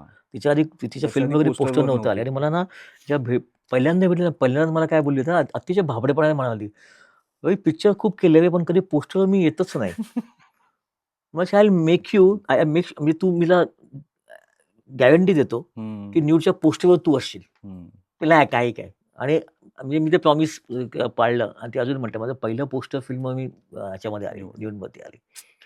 नटरंगमध्ये अतुल हे माझं कास्टिंग नव्हतं. हं, माझं पहिलं कास्टिंग होतं आदेश बांदेकर हं. आणि आम्ही इनफॅक्ट अजय अतुलची माझी ओळख आदेश बांदेकरने करून दिली होती. अच्छा. कारण माझा अजय अतुलबरोबर काही हेच नव्हतं, डायरेक्ट कॉन्टॅक्टच नव्हता. बरोबर. आदेशचा होता. बिकॉज तो आदेश झी गो सगळं हं, करायचा. हं. पण अतुलचं कास्टिंग झीने केलं. ओके. निखिल साने, वैद्य त्यांनी म्हणाले, की आपण कारण मला असं वाटतं, की त्यांचं जे व्हिजन होतं ना, हं. त्यांचा जो अभ्यास होता, ऑडियन्सचा, चॅनलच्या ते चॅनलमध्ये काम बरोबर. केलं. ते म्हणाले, की ह्याला अजून मोठा करेल सिनेमा. अतुल आला तर त्या सिनेमाचं अजून एक वेगळं काहीतरी होऊ हं, शकेल आणि ते हं. झालं. झालं. म्हणजे अतुलने ज्या पद्धतीने सिनेमात स्वतःला डेडिकेट केलं आणि जेवढी मेहनत केली ना, प्रश्नच नाही. त्याला तोड नाही. आणि होतं काय माहिती का, आपण सेल्फिश असतो डायरेक्टर. रंग दे बसंतीसारख्या सुपरहिट सिनेमांना जेव्हा अतुल मराठी सिनेमा करतोय आणि तो आपल्या सिनेमासाठी एवढी मेहनत करतोय आणि त्या लहान-लहान गोष्टी, मग सीनमध्ये डायलॉग्स कसे असतील, मग मी कसं येणार, माझी एंट्री कशी होणार, हं. हे कसं त्यातनं आपण तयार होत जातो की. आपलं लर्निंग सुरू होतं ना. म्हणून मगाशी म्हटलं, की पहिल्याच सिनेमात मला अशी माणसं आजूबाजूला भेटली ना, ज्यांच्याकडनं मी हळू समृद्ध होत गेलो. हं, हं. मला हळू ती लँग्वेज करेक्ट, कळत गेली बेसिकली, करेक्ट. जी मला पुढच्या सिनेमाने उपयोगी हं. पडली. सो अतुल आल्यामुळे प्रचंड मी अख्खं प्रेझेंटेशन पुन्हा केलं होतं. जेव्हा मला कळलं अतुल कुलकर्णी नाव हं. ऐकवायचं, मी पुन्हा अख्खं टेबलवर बसून मी अख्खं पद नव्याने केलं, की मला अतुलला दाखवायचंय. करेक्ट. सो मला माहिती की त्याचे त्याचं आणखीन व्हिजन 4 काय, प्रश्न असणार त्याचे त्याचे. प्रश्न असणार, त्याचं व्हिजन काय, तो काय हं. पर्स्पेक्टिव्हने बघणार, ह्या बरोबर. पद्धतीने आम्ही केलं. त्यामुळे अर्थात अतुलने हं, हं, हं. अप्रतिम त्याच्यामध्ये अनेक सजेशन दिले आणि खूप चांगलं काम केलं. चांगलं काम केलं म्हणजे काय, is is beyond my imagination. की हे नव्हतं इमॅजिन केलं मी कधी. म्हणजे गुणाचा पहिलवान होणं आणि बारीक होणं हे मी नव्हतं इमॅजिन केलं. बरोबर. हे अतुलला कुठे दिसलं, की ज्यावेळी हे 2 रूपं झाली, की खूप मजा येईल बघ. एवढं ट्रान्सफॉर्मेशन त्याने जे केलं नाही ते ट्रान्सफॉर्म त्याला खूप हॅट्स ऑफ आहे. म्हणजे हॅट्स ऑफ हा शब्द सुद्धा खूप छोटा आहे. एवढं डेडिकेशन नाही पाहायला नाही मिळत रे. पाहिजे. हल्ली काय होतं ना, हल्ली लोकं एक सिनेमा करतात, ते अजून एक सीरियल चालू असते. मग एखादं अजून कधी चालू असतं, अजून चालू असतं. त्यात एवढं ट्रान्सफॉर्मेशन स्वतःला करून घेणं आणि दुसरं काहीच नाही करणं तेवढ्या काळामध्ये. मी लकी होतो, की मला अशी माणसं मिळाली. बरोबर. मी नशीबवान खरंच होतो. आहे, खरंच हं. आहे, खरंच आहे. तर हे तुझ्या कास्टिंग आणि ह्या सगळ्या व्हिजनबद्दल झालं. पण नंतरच्या काळामध्ये ते तुझे सिनेमे आले, हं. अ, मग त्यामध्ये रंपाट असेल किंवा आधी टाईमपास 3 असेल. बँजो. बँजो तर हिंदीमध्ये हां, हां. तो आला. हो. तर बँजोचं अपयश जे आहे, हं. ते किती मोठं होतं तुझ्यासाठी? कारण ती खूप मोठी उडी होती आणि होतं काय की जेव्हा मराठी दिग्दर्शक म्हणजे आता आपण बघतोय अनेक मराठी दिग्दर्शक हिंदीमध्ये नाव गाजवतायत, हो, चांगले चांगले सिनेमा करतायत. हो. पण तो काळ असा होता की मराठी दिग्दर्शक जर अपयशी झाला, हा की मग ते जुनं सगळं की मराठी दिग्दर्शक कधीच हिंदीत चालू शकत नाही, अशी चर्चा सुरू नाही, होते. तर किती तुला ऐकावं लागलं, काय काय झालं नेमकं त्यावेळेला? नाही. ॲक्चुअली बँजोला गंमत सांगतो. हम्म, बँजो हा सिनेमा मराठीमध्ये करणार होतो मी. बर. कास्टिंग ऋतिक देशमुखच होते. म्युझिक अजय अतुलचं होतं. हम्म, आणि हा सिनेमा तद्दन मराठी सिनेमा होता. त्याची अख्खी गोष्ट मराठी होती. मराठी आणि ती आपल्या मराठी जे वादक आहेत, बँजो बँजो वाजवतात. पथक त्याच्यावरती ती होती. जसा नटरंग हा तमाशावरती होता. त्याचा बँजो हा आत्ताचे बँजो पथकातील जी मुलं आहेत, जे लालबागच्या राजाला, चिंतामणीच्या गणपतीला खाली वाजवतात हो, अजूनही, हो. त्या मुलांच्या आयुष्यावरती ती गोष्ट होती. हम्म, करता हळू ना गोष्ट हिंदी होत गेली. हम्म. इसको और बड़ा करते हैं, इसको थोड़ा और करते हैं. म्हटलं चला करूया. करत गेलो. सगळं सगळं कारण निर्माते हिंदी होते, इरॉस. तर हळू सगळं ते हिंदी होत गेलं आणि सिनेमाच हिंदी झाला. मग त्यातनं अजय अतुल बाहेर पडले म्हणजे त्याला वेळ नव्हता. म्हणजे ऑलमोस्ट आमचं ॲग्रीमेंट होच तर आलं होतं आणि समहाऊ ते वर्क झालं नाही. हम्म. ते असतं तर अजून ती गंमत आली असती. कारण त्यात तर त्यांनी जलवा केला असता हो. थोडक्यात. आणि मग तो सिनेमा ज्या पद्धतीने झाला आणि निर्मात्याने खूप सपोर्ट केला. प्रचंड मोठ्या स्केलला सिनेमा बनला. रितेशने प्रचंड मेहनतीने त्यात काम केलं. पण सिनेमा वर्क नाही झाला समहाऊ. अजूनही म्हणजे अजूनही आत्ताही फेस्टिव्हलला ती गाणी लागतात, लोकं बघतात, वाजवतात. ते सगळं हो, चालूच आहे हो, म्हणजे. हो. पण जेवढी अपेक्षा होती आम्हाला तेवढं झालं नाही. आणि त्यावेळी असं झालं ना, त्यावेळी पहिली गंमत काय होती माहिती आहे का? पहिली गंमत ही असं होतं की इसको नहीं आता डायरेक्शन. पहिलं वाक्य ते असतं, इसको डायरेक्शन ही नहीं आता. मराठी के लिए ठीक आहे. मराठी हां, ठीक है. असं पण या, बोलणारे या, लोकं मराठी का असतात. ठीक हां, आहे, हिंदी नहीं आता. हां. पण त्याच्या आधी मी केलेलं अनेक जाहिराती या हिंदी होत्या, त्याला भरपूर अवॉर्ड बरोबर. मिळालेत आणि मोठ्या-मोठ्या स्केलला केल्यात. म्हणजे मी हा सिनेमा पहिल्यापासून जर हिंदी म्हणून कन्सीव्ह केला असता, तर मुळात मी बँजो विषय घेतलाच नसता. एवढं हं. साधं सोपं गणित आहे. करेक्ट. तो सिनेमा कन्सीव्ह केला गेला मराठीमध्ये. तो सिनेमाचं अख्खं लिखाण, त्याचं अख्खी कॅरेक्टरायझेशन ही सगळी मराठी मुलं होती. हं. मग तो सायकलवाला असेल, तो पाणी भरणारा मुलगा असेल नळावरती चाळीतला. हे जग मी हरियाणा, यूपी, बिहार, अहमदाबादच्या लोकांना कसं दाखवू? आता मार्केट मला माहीत नाही असं नाही. मला माहिती आहे, माझा अभ्यास आहे अख्खा. पण त्यामुळे कदाचित काय झालं, तुझी गोष्ट ही हार्डकोर मराठी असल्यामुळे, हं. हार्डकोर महाराष्ट्रातली असल्यामुळे, बरं. ती तिथे टच झाली नाही. तर अशा गोष्टी मला खूप ऐकायला पाहिजे. इसको डायरेक्शन समझ में नहीं आता वगैरे. पण काय करणार? म्हणजे असं होतं की डन ओके म्हणजे काय म्हणजे ओके नाही येत काय करणार आता आपण. पण त्याच्यामुळे सेटबॅक असं झाला, हिंदीत काम मिळणं कमी झालं मला. म्हणजे हं. हिंदीतल्या ऑफर्सच्या आधी खूप होत्या मला. हो, म्हणजे हो. नटंग ते टाईमपास 2 मला हिंदीतल्या असा एक निर्माता नाही ज्याने मला बोलावलं नाही. मी सगळ्यांनी मला बोलवलं, कुछ सब्जेक्ट है की आपके पास हिंदी में सगळं झालं. बँजोनंतर ते कमी झालं. तर नुकसान माझं पर्सनल लेव्हलला त्यावेळी खूप झालं होतं. हं. आता मी मला आता वाटतं तू हिंदीत लैला मजनू करणार होतास रणबीर इम कपूर बरोबर. इम्तियाज अली हां. इम्तियाज अली असणार होता इम्तियाज अलीने प्रोड्युसर. गोष्ट लिहिली होती. ती मी अच्छा. करणार होतो. हं. बाळाजी बरोबर. तर आय थिंक त्यावेळी प्रोड्युसर इम्तियाज अलीची मिसेस होती. इम्तियाजच्या घरी आम्ही बऱ्याचदा भेटलो होतो. आणि माझा अत्यंत आवडता दिग्दर्शक. इम्तियाज अली हा मला हिंदीतला मी टॉप 5 जर असतील दिग्दर्शक जे मला आवडतात, त्यात इम्तियाज ओके. अली एक आहे. त्याच्यासोबत आम्ही बऱ्याचदा आमच्या मीटिंग झाल्या, वाचन झालं त्या लैला मजनू. नंतर त्याच्या भावाने ती फिल्म डिरेक्ट हो. केली. पण ह्या गोष्टी झाल्या आणि लैला मजनूमध्ये आय नो सम काय होतं ना, मध्ये एखादा गॅप पडला ना, आपला सिनेमा सुरू होतो. हं. चालू करूया हे ते मीटिंग होतं. मग एक मध्ये 5-6 महिन्याचा गॅप पडतो. मग कधी त्या प्रोडक्शन हाऊसकडे वेगळंच सुरू होतं. हां. आणि मग 3 वर्षानंतर कळतं हे आता ही फिल्म दुसऱ्या कधी करतात.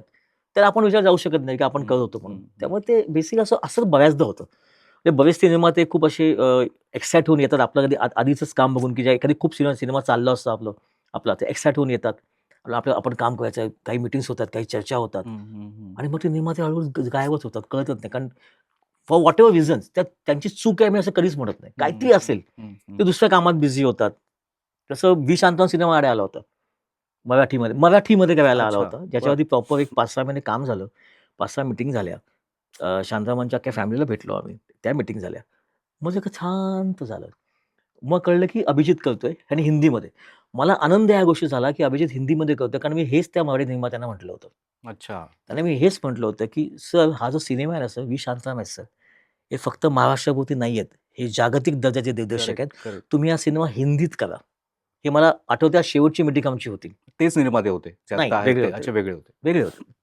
तर तो तुम्ही हिंदीत ते हे जे निर्माते होते त्यांना मराठीत करायचं होतं. हं, हं, हं, हं. तर आणि मला वाटतं अभिजित 2019 पासून काम करतोय. हिंदी वेब सीरीज करणार होता अभिजित. ओके. तर ते 2019 मध्ये काम करतो. म्हणजे अभिजितचा पोस्ट आल्यानंतर त्याला कॉल केला.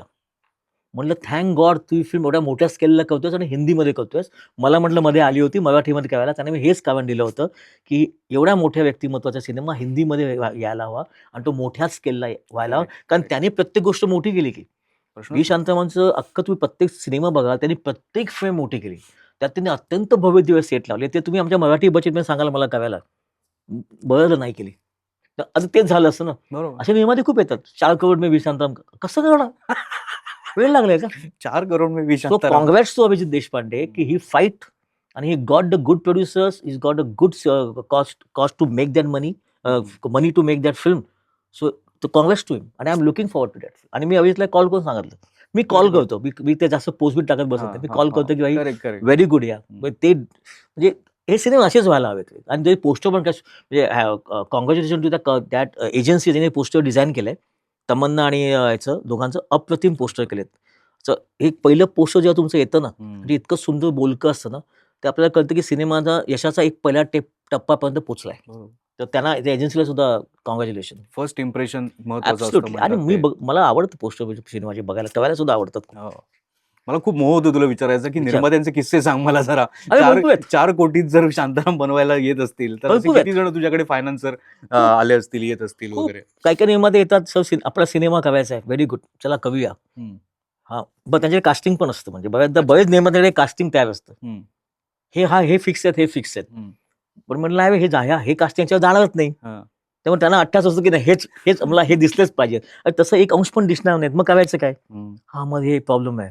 चला मग मला ॲग्रीमेंट तर करूया कमीत कमी बोलू. मग ॲग्रीमेंट 5-6 महिने. हं. नुसतं ॲग्रीमेंटच चाललंय. मग कंटाळा येतो रे. मग असं वाटतं की नको हं, बेसिकली. हं, हं, हं. तर समजवतो मी त्यांना करेक्ट. मनापासून समजवतो की बाबांनो जेव्हा तुमचं सगळं ठरलं एकदाचं, तर मला सांगा. फक्त ॲज अ डिरेक्टर कास्टिंग मला करू दे. हं.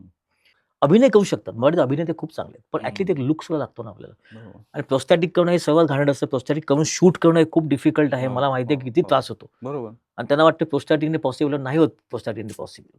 त्यामुळे खरंय, त्याला खरंय, डेडिकेशन खरंय. प्रचंड लागतं.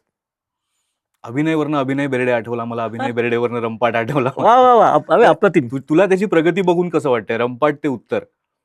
अभिनय हा अत्यंत गुणी मुलगा आहे. हं. त्या रंपाटच्या आम्ही दोघे खूपच जवळ आलेलो. म्हणजे आम्ही दोघे रात्री गप्पा मारत बसायचो वाह! दोघे. आणि हं. त्याच्यावर मी खूप वेळा चिडलो पण आहे अभिनयवरती. आणि मी गप्पा मारतो आता खूप वेळ. कारण छान मुलगा आहे एकदम गोडू-गोडू आणि मस्त. हं. आणि आता मी त्याला उत्तरच्या वेळी त्याला मी उत्तरच्या जेव्हा पहिला शॉट होता, तेव्हा फक्त आम्ही 1-2 जण फक्त क्षितिजनी आम्ही बोललेलो होतो, तिथे गेलो होतो. त्याला पाहिलं कंप्लीट ट्रान्सफॉर्मेशन. हं. बारीक झाला होता एकदम मस्तपैकी. 12 किलो त्याने कमी केला हे मला आत्ता कळलं. आणि मी उत्तर पाहिलं आणि त्याला मी कॉल केला. म्हणजे मी कॉल करतो प्रत्येकाला आणि म्हटलं, "अभिनय एक अप्रतिम ॲक्टर जो आता लंबे रेस का घोडा है तो मिळाला" म्हटलं. हं. हं. कारण त्याने व्हेरी काय-काय सीन ज्या पद्धतीने उत्तरमधले केलेत ना अभिनयने, ते हॅट्स ऑफ आहेत त्याला. क्या कारण ते डिफिकल्ट सीन्स आहेत. आणि बाजूला ऋता आहे, जी खूप चांगली ॲक्टर आहे.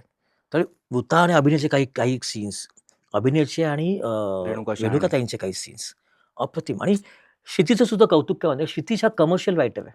हं. क्षितीजला व्यावसायिकता कळते. कारण करेक्ट. तो पण जाहिरात क्षेत्रामधनं आलाय. बरोबर. तर त्याला त्याची जिंगल्स म्हण, त्याची गाणी बघ, किती कमर्शियल गाणी असतात त्याची. सिंघम सारखी फिल्म लिहिली आहे सिंघम त्याने. सिंग त्याने फिल्म लिहिली. तर ही अंडरस्टँड म्हणजे he is a fantastic writer. पण he understand commercialism also. Correct, so I correct. Called him and said तुझं कौतुक या गोष्टीसाठी क्षितिज. तुला जर मनात आणलं असतं ना, तू कमर्शियल सिनेमा असा लिहिला असता टचकन. कॉमेडी, ह्युमर असलेला. हे सगळं बाजूला काढून तू एक उत्तराचा सिनेमा लिहिला, क्या बात है! ज्यात तू आईबद्दल बोलतोस. म्हणजे हे विचार करतायत ती मुलं यंग. आणि पहिला सिनेमा. पहिला सिनेमा एवढं मोठं रिस्क असतं रे. जसं बँजोला मी रिस्क घेतलं होतं मराठी सिनेमा हिंदीत करून ना.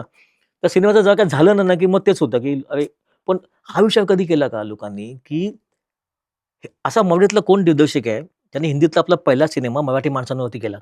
कंप्लीट मराठी माणसांवरती आणि मराठी कलाकारांवरती. तळागाळातल्या रस्त्यावरच्या हं, झोपडपट्टीतल्या मराठी हं. कलाकारांवरती स्वप्नाचा पहिला हिंदी सिनेमा बनवला मी. केवढं मोठं रिस्क मी घेतलं होतं. हो, बरोबर. तर त्या रिस्कच्या is paid of. Me is paid of. मला असं वाटलं, की मला तो आनंद मिळाला. मला रितेशबरोबर काम करायचं होतं. आम्ही बालगंधर्व सिनेमाच्या प्रीमियरला मी रितेश भेटलो होतो. मग त्यांनी मला बालक पलकला सपोर्ट केला. हं, हं, आणि हं. त्या तिथपर्यंत आम्ही कधी करूया, कधी करूया. त्यांना बँजोची स्क्रिप्ट आवडली आणि त्यांनी काम केलं आणि खूप प्रचंड ते डिफरंट लीग आहेत. ते इतकी त्यांची मेहनती आहेत ना ते, काय विचारू नकोस. त्याने जे लांब केस त्यांनी वाढवले होते. त्यावेळेला छत्रपती शिवाजी सिनेमा सुचला होता त्यावेळी. त्याचं काय झालं पुढे राजा शिवाजी? कारण त्यावेळेला असं नाही, झालं की तू माझ्या सिनेमाचं नाव होतं छत्रपती शिवाजी. छत्रपती शिवाजी. हो, हो. आणि त्याची खूप चर्चा होती, अनाउन्समेंट झाली हां, होती, पेपरमध्ये बातम्या पण आल्या. बातम्या वगैरे पण हो, आल्या हो. होत्या. आणि नंतर असं झालं की रवी जाधव आणि रितेश देशमुख यांचं काहीतरी फाटलंय आणि त्याच्यामुळे रवी आता ती फिल्म करत नाही, आता नागराज करतोय. असं काहीच झालं नाहीये. हां. ट्रस्ट मी, असं काहीच झालं नाहीये. तो बिगिनिंग सांगतो. 2015ला माझ्या डोक्यात कल्पना आली होती, की रितेश देशमुख शिवाजी महाराज कसे दिसतील, कसे वाटतील. हं. कारण ना ते ना सगळ्यांचा ना कधी एकही उल्लेख करत नाहीत. रितेश तुम्ही भेटतात नेहमी ना, ते अहोजाव अहोजाव करतात. हो, करतात. हो. खूप अत्यंत खानदानी एक त्यांचा एक स्वतःचा एक असा ऑरा आहे. हं. पण मला ते असं आलं, की ह्यांना हे छत्रपती शिवाजी महाराज कसे दिसतील. तिथून ही प्रोसेस सुरू झाली आमची. हं.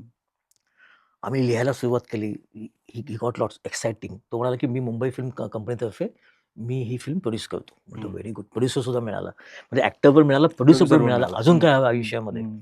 आणि मग आम्ही त्याची ड्राफ्ट लिहायला सुरुवात केली. म्हणजे आधी तेजपाल वाघनी सुरुवात केली पहिले लिहायला. मग विश्वास पाटलांनी लिहिलं. मग क्षितिज पटवर्धन लिहिलं. ही प्रोसेस 3-4 वर्ष 3 वाह! वर्ष चालत होती हं, प्रोसेस. हं, हं. त्यानंतर आम्ही लुक टेस्ट केलं त्यांचं. ओके. माझे अखंड लुक टेस्ट आहे. आम्ही पोस्टर डिझाइन केलं. हं. माझे पोस्टर पण आहे. माझे अख्खं लुक टेस्टचे व्हिडिओ पण माझ्याकडे आहेत.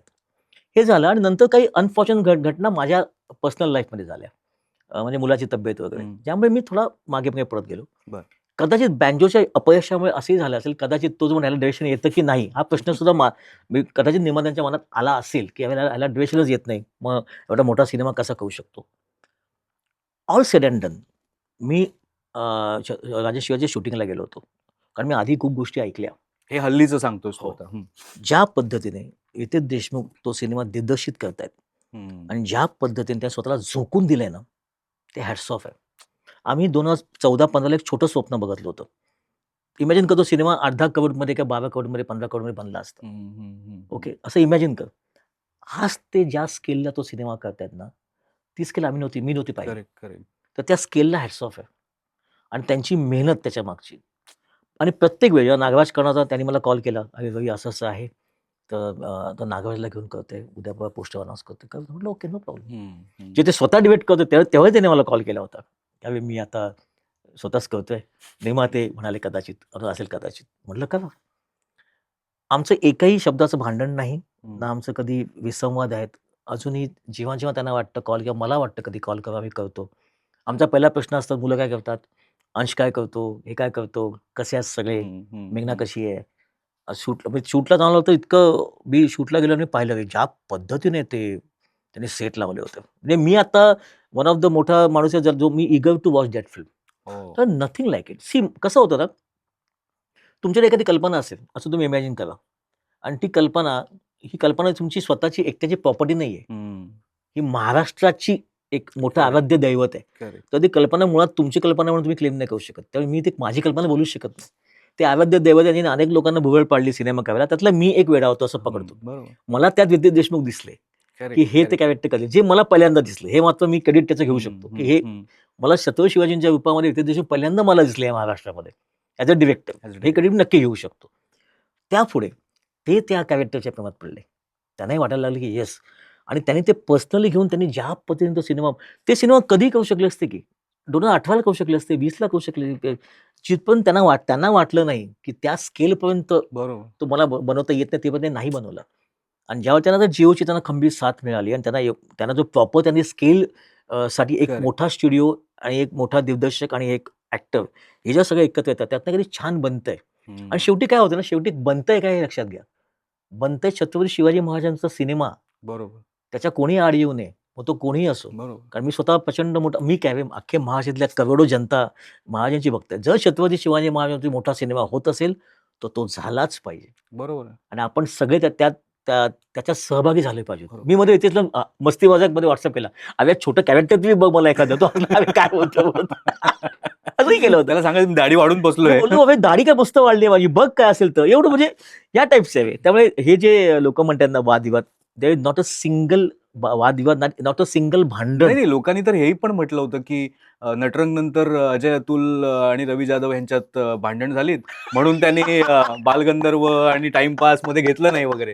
अरे अशा बातम्या आहेत, असे अरे गॉसिप नाही, आहेत. नाही, नाही. गॉसिपला काही अर्थच नाही. गॉसिप जगात मी सांगतो तुला, नटरंग नंतर अजय अतुलचे जेवढे लाईव्ह शो झाले त्या सगळ्यांचं कॅम्पेन मी केलं. हो.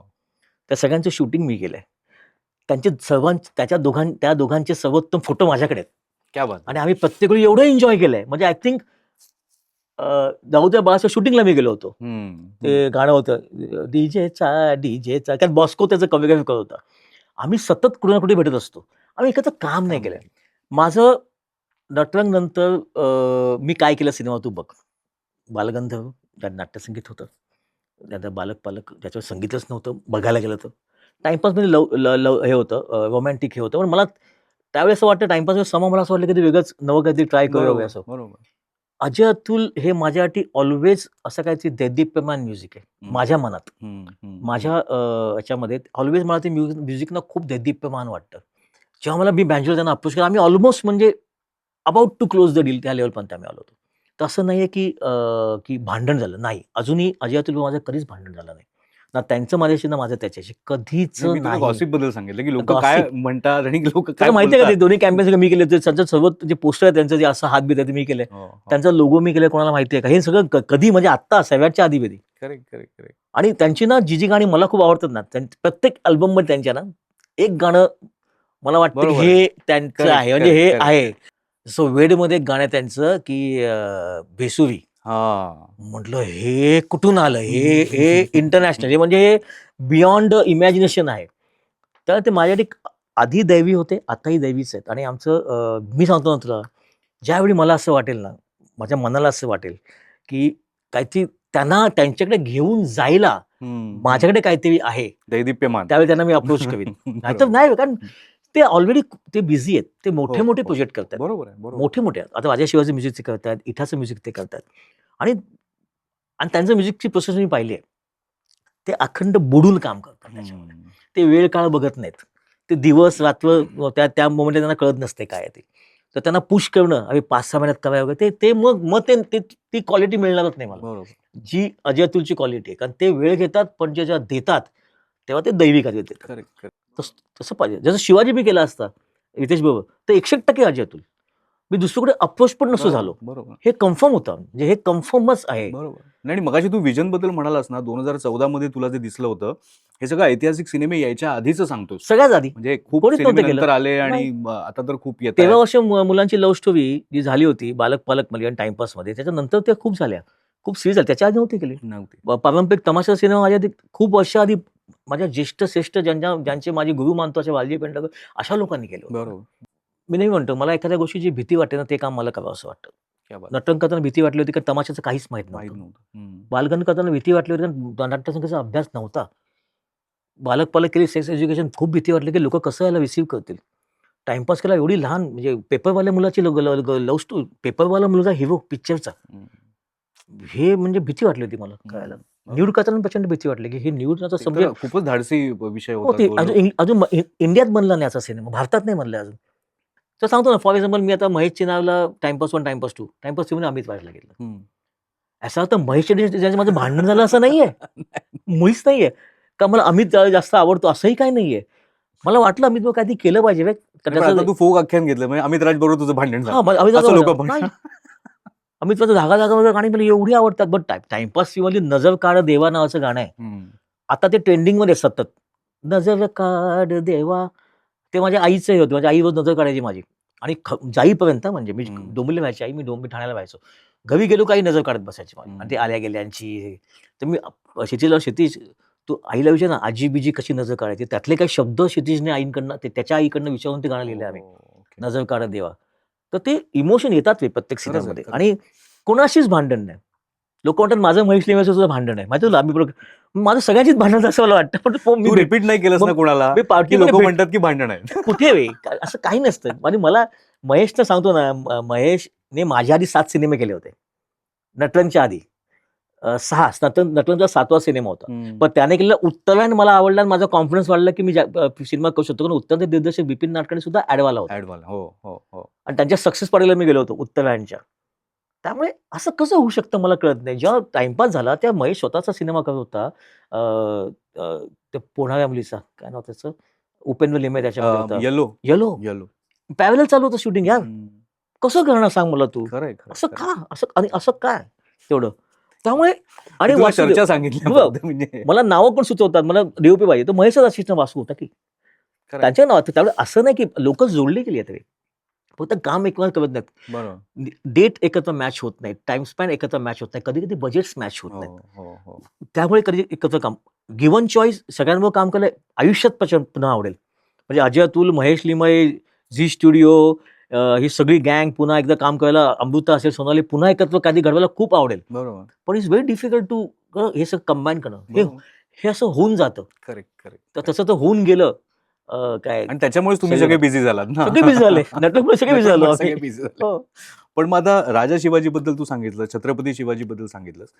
बाल शिवाजी अनाउन्समेंट झाली, हो. आकाश ठोसरचं पोस्टर आलं. हो. आता त्याची काय स्टेटस, म्हणजे त्याचं स्टेटस काय आता? बेसिकली मला एक लक्षात आलं, की राजा शिवासारखं बजेट मराठीमध्ये खूप कमी स्टुडिओ देऊ शकतात. हं, हं. त्यामुळे एवढ्या मोठं स्टुडिओ माडे बजेट असणार नाही. मग छोट्या बजेटमध्ये मी काय करू शकतो? तर मला एका आई आणि मुलाची गोष्ट सांगायची होती. ज्यात युद्ध जास्त नसतील किंवा हे जास्त नसतील. मला ती एक माणूस म्हणून शिवाजी महाराज त्यांच्या लहान वयात कसे होते? ते कसे घडले घडले? कसे? हं. तो बेस काय आहे? म्हणून मी बालशिवाजीची अनाउन्समेंट केली आणि त्याचं मी अनाउन्समेंट करायची ती गोष्ट सगळी लिहून झाली माझी. ओके. आणि मग निर्माते मिळाले त्यांच्यावर मी ते पोस्टर पण टाकलं नंतर. पण नंतर समोर मला वाटलं, की निर्माता असा पाहिजे ना, की ज्याला त्या गोष्टीवरती जी भक्ती असेल. हं. कारण शिवाजी महाराजांचा सिनेमा करणे फक्त व्यवसाय असूच शकत नाही. व्यवसाय तो असेल, कारण त्यात इन्व्हेस्टमेंट ज्याची आहे त्याला ते पैसे रिटर्न मिळालेच पाहिजेत. पण त्याच्या पलीकडे जाऊन भक्तीसुद्धा पाहिजे, की हं. नाही हे करूया. 2च्या जागी 4 पैसे खर्च करा, पण हे तसंच करा. हं. असा निर्माता मी शोधतोय. ओके. तर तुझ्या माध्यमातून पुन्हा लोकांना आवाहन करीन, असा कोण शिवभक्त असेल ज्यांना बालशिवाय सिनेमा करायचे आहेत आणि खऱ्या अर्थाने एका आई आणि मुलाची धाडसी आई आणि धाडसी मुलगा हं. ज्याने स्वप्न पाहिलंय. तर आज विचार करा ना, आजच्या तारखेला एखादा नगरसेवक असेल, एखाद्या एरियाचा आणि त्या आईने सांगितलं तू पंतप्रधान व्हायचं हं. आणि मुलांनी ठरवलंय पंतप्रधान होणार. शक्य आहे का रे? विचार कर. त्याच्यासाठी कोण दैवी माणसंच लागतील ना. खरंच, खरंच आहे. तर ह्या माणसाचं लाईफ काय होतं? म्हणजे 12व्या वर्षी पहिला न्यायनिवाडा करणं, हं. 14 वर्षी शपथ घेणं आणि 14 वर्षी शपथ घेऊन समोरच्या 5 मोठ्या ज्या शाही आहेत वेगवेगळ्या, त्या सगळ्यांना आव्हान देऊन टाकणं, खरंच आहे. की मी आहे उभा इकडे, येऊन दाखवा मला. तर मला ते करायचंय. फक्त होतं काय माहिती आहे का, की मला वाटतं मी एका अर्थी नशीबवान पण आहे या बाबतीत सुद्धा. कारण एक ग्रीन स्क्रीनचा झोन होता. म्हणजे तुम्ही कॅरेक्टर ग्रीन स्क्रीन क्रोमा लावून शूट करायचं आणि क्रोमा मग तुम्ही मागे तुम्ही ते व्हीएफएक्सने टाकायचं ते होतं. त्यानंतर एक 10-12 फुटाची वॉल बनवायची. त्याच्या अगेन्स्ट तुमची कॅरेक्टर प्लेस करायची. वरचं तुम्ही एक्सटेन्शनमध्ये करायचं. हा एक फेज आला. आता एक अनरिअल इंजिन नावाचा फेज येऊ आलाय थोडाफार, पण तो महाग आहे आता. Unreal engine. Unreal engine. Unreal engine. हां. हां. तो आता प्रकार येऊ घातलाय. जो आलाय थोड्याफार प्रमाणात, पण इतकं सक्सेसफुल झाला नाही कारण तो एक्सपेन्सिव्ह पण आहे आणि त्या पद्धतीचे टेक्निशियन आपल्याकडे नाही येतात या मोमेंटला. पण हॉलिवूडमध्ये कसं हॉलिवूडला करतायत? भरपूर. स्पायडरमॅन वगैरे सगळं अनरिअल होतं सगळे. तर ते अजून आल्यानंतर काय होईल? कदाचित मी अख्खा सिनेमा एका स्टुडिओमध्ये शूट करू शकतो. Outdoor, indoor everything. अच्छा. तर त्याचाही शोध चालू आहे. कारण बालशिवाजी सिनेमा मला अशा पद्धतीने करायचा नाही, की जो अगेन मला सुद्धा एक नवं काही शिकायला मिळतात त्याचं टेक्निक, की काय करता येईल आपल्याला. त्यामुळे तो त्या पद्धतीने मी करणार आणि माझं तेच आहे. माझं फुलवारा आहे, बाल शिवाजी आहे आणि अजून एक सिनेमा. या 3 सिनेमावरती मी सध्या प्रकर्षाने काम करतोय. जसा ओके. वेळ मिळतो तसा सिनेमाचा ना स्क्रीन प्ले अजून क्राफ्ट व्हायला सुरुवात होते. त्यात अजून धार यायला सुरुवात होते. त्यात अजून मजा यायला सुरुवात होते, की हे यात अजून काहीतरी अजून एखादी नवी गोष्ट कोणतरी नवा ब्लॉगर सांगतो, की ही गोष्ट त्या काळात घडली होती. अरे मला हे का? अजून काही नवं देऊळ सापडतं जिथे लहानपणी महाराज गेले होते. ते सापडतं जे आमच्या स्क्रीन प्लेत नव्हतंच कधी. अरे हे इंटरेस्टिंग आहे आपण केलं पाहिजे. जसे नवे-नवे पेपर्स, नवे-नवे इतिहासातले संदर्भ सापडतायत ना, तसं बालशीला अजून मजा येते. क्या बात है! आणि तो होईल आणि मला म्हणजे माझं स्वप्न 2015 पासून आहे, की मला छत्रपती शिवाजी महाराज सिनेमा करायचा आहे. तो मी करणार हे नक्की. हं, हं, हं. तर मी पॉडकास्टर म्हणून नेहमी स्वतःची ओळख करून देतो, पण आता माझी नवीन ओळख आहे मध्यस्थ म्हणून. तर मी जसं सुरुवातीला अभिनेत्रींबद्दल सांगितलं, की कुणाला अभिनयात ची आवड असेल, उत्तम अभिनय येत असेल आणि उत्तम नृत्य येत असेल, तर त्या संपर्क साधू शकतात. पण आता बाल शिवाजीसारखं प्रोजेक्ट जे आहे, त्यासाठी चांगला सुयोग्य असा निर्माता जर कोणी असेल, तर हां, त्यांनी नक्की. पण संपर्क साधावा. बिलकुल. तर ही आता मी आवाहन केलेलं आहे. आता आणि बघूया काय मला यात होतं ते. अजिबात वाईट वाटत नाही. आम्ही तसे निर्मात्यांना भेटतच हो, असतो. हो, फक्त हो, आम्ही हो. मागून भेटत असतो निर्मात्यांना. हे तर मी ओपनली सांगतोय. प्लीज या. हो, म्हणजे उलट आणि चांगलंच आहे कोणी चांगला बिलकुल. निर्माता आला तर तो बिलकुल. स्वागत आहे. लाँग स्वागत टर्म आहे. साठी राहू दे स्वागत इकडे आहे. इंडस्ट्रीमध्ये. स्वागत आहे. चांगलीच गोष्ट आहे.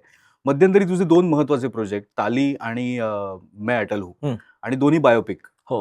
हा परत तुझ्यासाठी एक वेगळा प्रयत्न होता तुझ्यासाठी, नवीन प्रकार होता. पण ह्या दोन्हीमधले जे महत्त्वाचे कलाकार आहेत, म्हणजे सुष्मिता सेन एकीकडे आणि एकीकडे पंकज त्रिपाठी. त्या दोघांनी सुद्धा मला वाटतं पहिल्यांदाच अशा प्रकारे बायोपिकमध्ये काम केलं असेल. दोघांची विचार करण्याची पद्धत, त्या दोन्ही प्रोजेक्टसाठी दिग्दर्शक म्हणून तुझी वेगवेगळी होती का भूमिका? त्याबद्दल काही थोडक्यात सांगू शकशील? सुस्मिता सेनबरोबर जेव्हा ताली केलं, ताली क्षितिजने लिहिलं होतं बरोबर. आणि क्षितिजने 2-3 वर्ष तालीचे निर्माते शोधत होता बेसिकली. इतकी सुंदर हो, गोष्टीला हो. निर्माते मिळत नाही मिळत नव्हते. नव्हते. हा फॅक्ट आहे. त्याने म्हणून बाळशिवाजीला मिळाले प्रॉब्लेम नाही, पण मिळतील. हं, ताली झालं शेवटी. तर क्षितिजने खूप जबरदस्त स्क्रीन प्ले लिहिला होता. जबरदस्त. हं. आणि त्यासाठी कोणी तगडी ॲक्टर मिळणं गरजेचं होतं. मराठी, हिंदी बऱ्याच त्याच्यात भाग होते. शेवटी Sushmita said yes to it. तिला हॅट्स ऑफ आहे एका पहिल्या कारणासाठी, की ती तर मिस युनिव्हर्स होती. हो. एक मिस युनिव्हर्स असून तिने हं. ट्रान्सजेंडरची भूमिका करायला तिने होकार दिला. होकार दिला. खूप मोठे गट्स लागतात त्याला. तेव्हाच मला कळलं, की ही प्रचंड गट्सी आहे. म्हणजे ही डेअरिंगवाली बाई आहे एकदम. ती ऐकणार नाही बाबा. तर मग ते डेअरिंगवाली जी आहे ना, ते आम्हाला प्रत्येक ह्याच्यात कळायला लागलं. तिला ना, एकतर ती अख्खा स्क्रीन प्ले मागून घेते. नुसतं मागून ती ठेवत नाही टेबलवरती. हं. तो तिला पाठ होतो. अच्छा. पाठ म्हणजे कोणता सीन काय माझ्या समोर कोण आहे, पाठ होतं तिला. हं. त्यानंतर भयानक तयारी म्हणजे पुरुष कसे चालतात, त्याचे हावभाव कसे. आम्ही तर तिच्या घरी जसं आपण जमिनीवरती बसून वेसल्स करतो ना, तशा रिहर्सल्स केल्या. अच्छा. माझा असोसिएट अमोल भोर होता. त्याचा भाऊ मयुरेश होता. आम्ही असे बसून ना जमिनीवरती बसून ती वाचन कवी. हल्ली तुला माहिती आहे का मराठी ॲक्टरना वाचनला सुद्धा वेळ नसतो.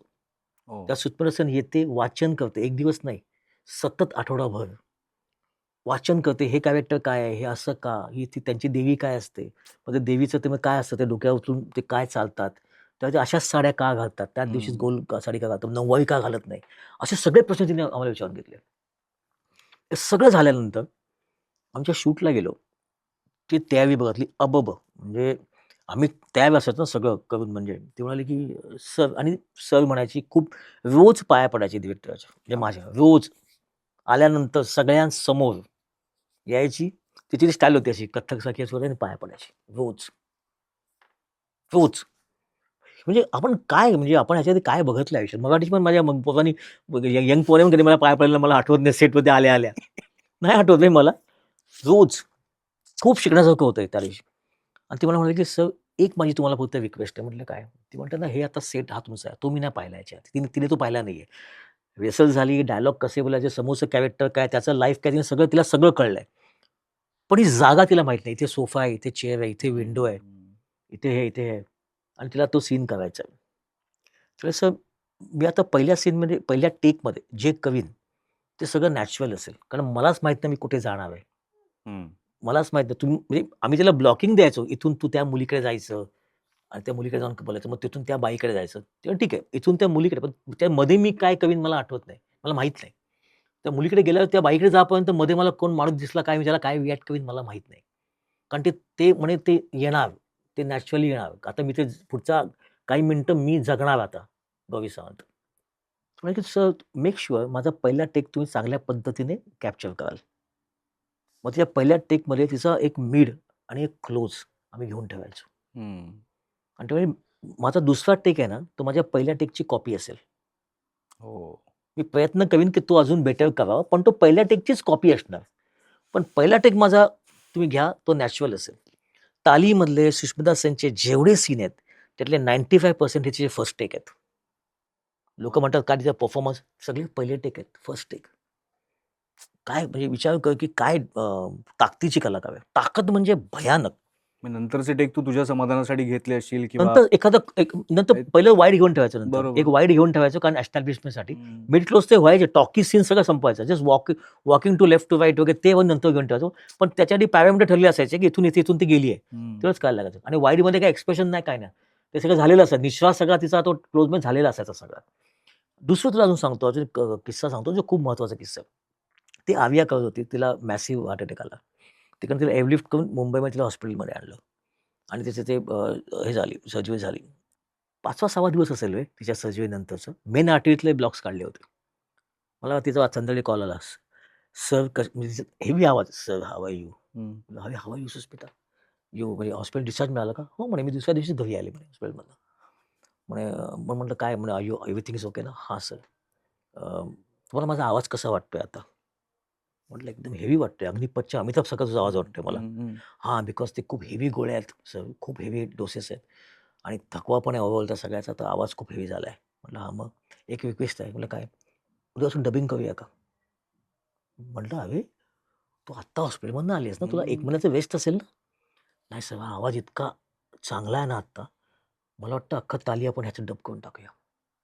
लोकं म्हणतात तालीच्या आवाजाला मी इक्यू-बिक्यू लावलाय. नाहीये, हा तुझा नॅचरल आवाज आहे. आता सिंगल इक्यू लावलाय तालीला मी तुझ्या आवाजात. ए बाबू, आता तो थकलेला आवाज आहे, तो तिचा आवाज आहे स्वतःचा. ह्याला काय करायचं आपण डेडिकेशनला?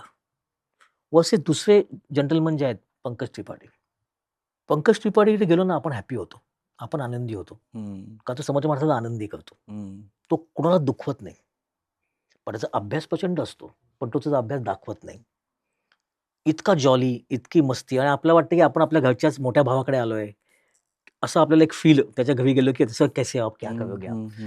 मग बोलता-बोलता "हे पुस्तक तुम्ही वाचलं का? हे पुस्तक अच्छा तुम्ही वाराणसीला गेलात का?" मग वाराणसीच्या देवळाची खासियत काय आहे? मग गंगा अशी तिथेच फक्त व्हर्टिकली वरती का जाते? मग पुन्हा खाली का येते? मग ती जागा किती अद्भुत आहे. तर तुम्ही बिहारच्या शेतांमध्ये गेलात का? बिहारमध्ये हे आहे, ते आहे. शूटिंगमध्ये प्रत्येक दिवशी आपल्या स्वतःच्या व्हॅनिटीमध्ये एक शेगडी, एक टोप, त्यात डाळ आणि राईस त्याची तो खिचडी बनवून खातात ते. बापरे! हां. आणि येऊन बसणार तुमच्या बाजूला सेटवरती असे बसणार. तू तुझं असेल चालू हां. अच्छा है, अच्छा हुआ है. काही नाही. एक एक 0 पैशाचा टँट्रम. 0. अतिशय चांगले मित्र झालेत ते माझे आता. सुस्मिता सुद्धा अत्यंत चांगली मैत्रीण झाली आहे माझी. आणि त्याला काय म्हणतात ते आय लकी की हे 2 सिनेमे खूप म्हणजे मला दोन्ही प्रोजेक्ट खूप आवडले. ताली सगळ्यांना प्रचंड आवडलं. व्यावसायिकदृष्ट्या मला वाटतं अटल इतकं जास्त त्याचं यश नाही मिळालं, पण तो लोकांना अजूनही खूप आवडतो. जिथे लोकं मला भेटतात, ते मला अजूनही अटलचं आणि ताली दोघांचंही कौतुक करतात आणि which I am very happy with. आणि दोन्ही सिनेमे करायला मिळणं हीच मला मजा हो आली. ना, कारण हो ना. एकतर गौरी सावंतचं अख्खं जग जवळनं पाहण्याची संधी. मला माहीत नव्हतं सर्जरीज काय खरंच आहे, असतात. खरंच आहे. त्या सर्जरीचं पेन काय असतं आणि त्यांना लगेच त्या हॉस्पिटल सर्जरी झालेलं घरी पाठवतात, त्यांना हकलवतात ट्रान्सजेंडरला. बरोबर.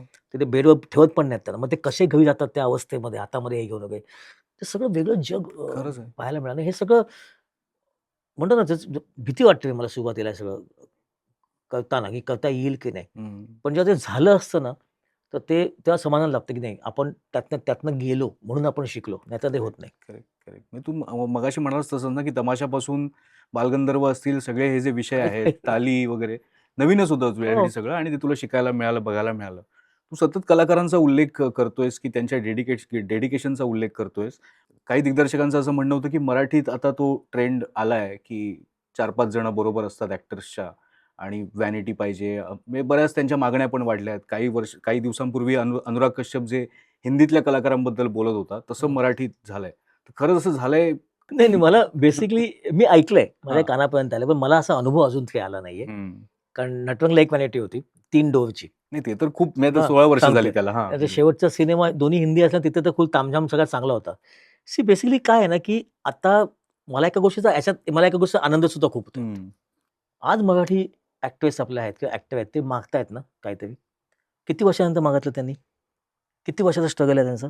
एक गोष्ट तुमच्याकडे मागण्याची. आता बरोबर. आधी काय होतं आम्ही जर बस्ती शूट करत असू, तर त्या झाडाखाली बसून झाडाखाली बसा किंवा त्या एखाद्या बस्तीतलीच खोली खाली करा आणि त्यांना द्या. त्यांना त्यांचं हायजीन पण बघितलं पाहिजे ना. हं. कारण शेवटी त्यांच्यावरती बरंच बजेट अवलंबून असतं. आमची करेक्ट. गोष्ट त्या चेहऱ्या थ्रू आम्ही लोकांपर्यंत सांगतो. आमचं माध्यम ते असतं लोकांना बरोबर. पोहोचवण्याचं. तर जितका कम्फर्ट देता येईल तितका नक्कीच दिला पाहिजे हं. आणि हा त्यांचाही हक्क आहे. पण कधी-कधी मी असेही ॲक्टर पाहिलेत. आता मला नक्की माहीत नाही की तू कोणाबद्दल बोलतोयस. पण मी असे ॲक्टर पाहिलेत जे प्रोजेक्ट बघतात. हं. पण ह्या प्रोजेक्टमध्ये ना मी मागणार एक पर्सनल व्हॅनिटी आणि ह्या प्रोजेक्टमध्ये ना मला पैसे पण देऊ नका पण मी करणार. हं. हे तेच ॲक्टर आहेत.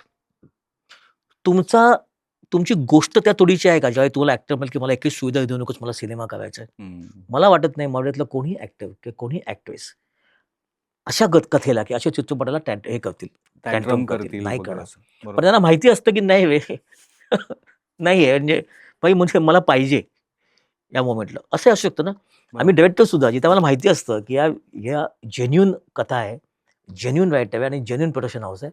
आम्ही सुद्धा आमच्या कॉस्टमध्ये म्हणजे बघत पण नाही. पण जिथे माहिती आहे ना की येतो भाई काय आहे म्हणजे मज्जा आहे. पण हे निर्माते पण इतके हुशार आहेत, ते प्रत्येकाला ही सुविधा देतील असं पण नाहीये ना. हो, ते त्यांनाच देतील जे बरोबर. डिझर्व्ह करतात, बरोबर. असं मला वाटतं. करेक्ट, मला करेक्ट, अजून तर अनुभव आला नाहीये, टू बरोबर, व्हेरी फ्रँकली. आणि जेव्हा येईल तुझं सांगेन मी फोन करून. मी तो फोन लगेच करतो. नाही होणार शक्यतो. बरोबर आहे. तर तू नवीन अनुभवांबद्दल सांगत होतास मगाशी आणि ठाण्याचा पण उल्लेख केलास. तर मला ते तुझं ठाणं प्रेम जे आहे ते समजून घ्यायचंय. कारण तू आता हिंदीमध्ये सुद्धा काम करतोयस आणि मराठीत सुद्धा काम करत असताना आपल्याकडे फिल्म सिटी आणि बाकी सगळे स्टुडिओज वगैरे हे सगळे लोखंडवाल्यामध्ये राहणं. लोखंडवाला आणि सगळं. हो. तर हे कसं काय जमवतोस तू?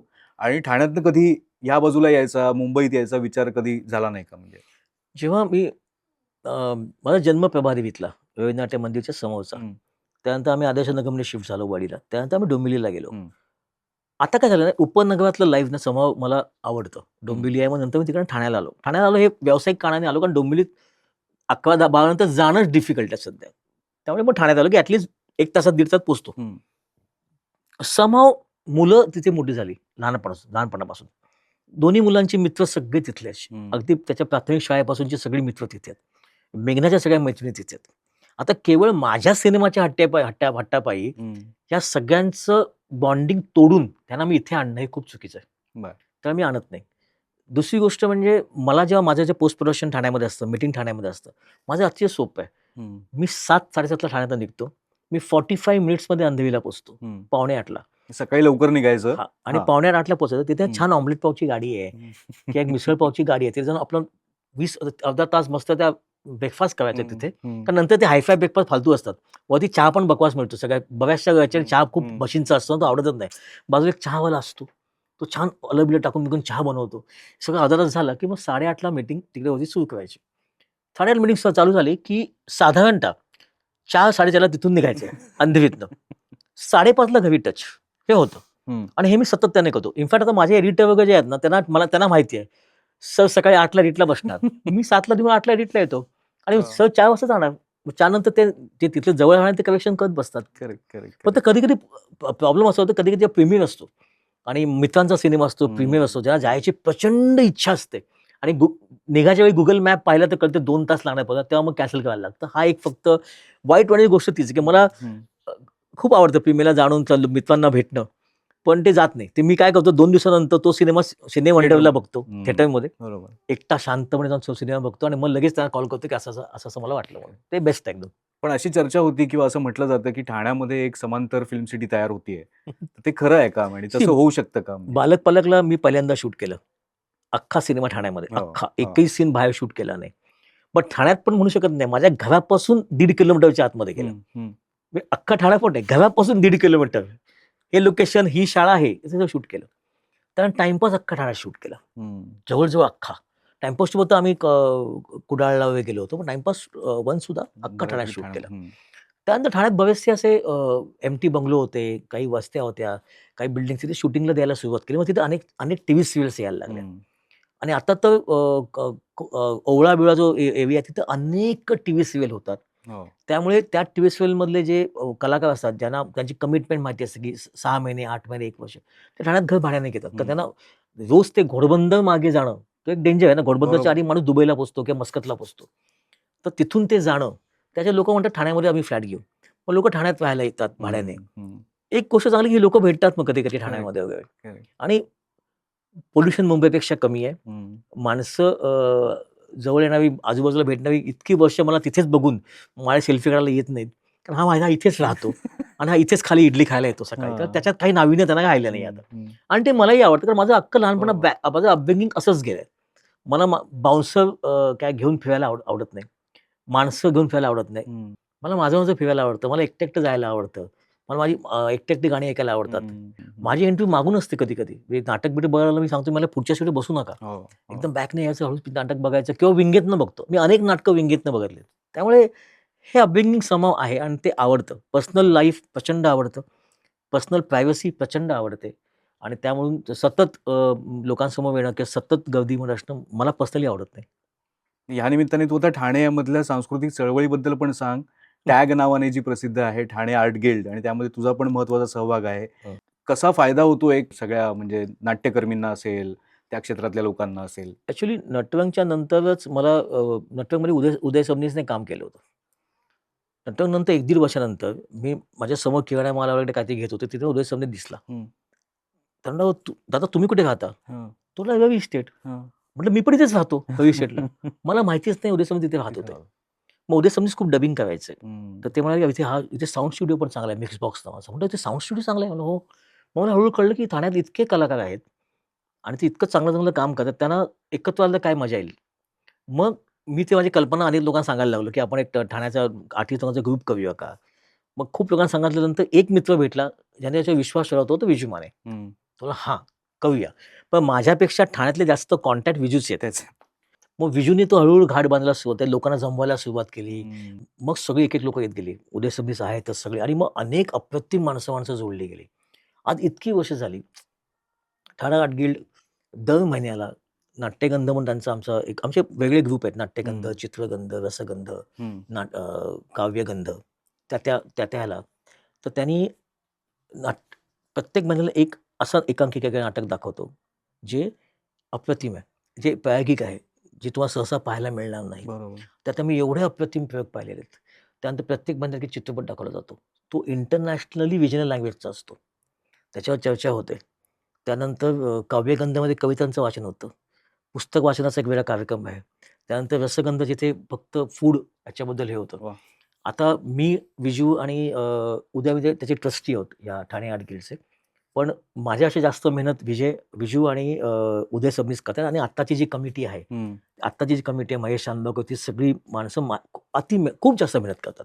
म्हणजे आता आमची शॉर्ट फिल्मची आमची कॉम्पिटिशन होती. प्रचंड रिस्पॉन्स मिळाला. हं. त्या कॉम्पिटिशनला म्हटलं मी हिरिरीने भाग घेत होतो. कारण सिनेमा आवडता आहे बरोबर, बरोबर. उदय अजूनही नाट्यसंगीतमध्ये गंधमध्ये प्रचंड हं. बिझी आहे. नाटकं ते चूज करतात आणि आणताना आम्हाला वेगळी नाटकं पाहायला मिळतात बरोबर, तिथे. बरोबर. आणि ह्या सगळ्यांनी मिळून आता आमचे एवढे मेंबर्स आहेत, पेड मेंबर्स आहेत, विचार कर. म्हणजे आता असं झालं ना, की बऱ्याचशा संस्था आम्हाला विचारतात, की आम्हाला आमचं नाटक इथे सादर करायचं आहे, कारण हं. तुमचा ऑडियन्स खूप चांगला आहे. वाह!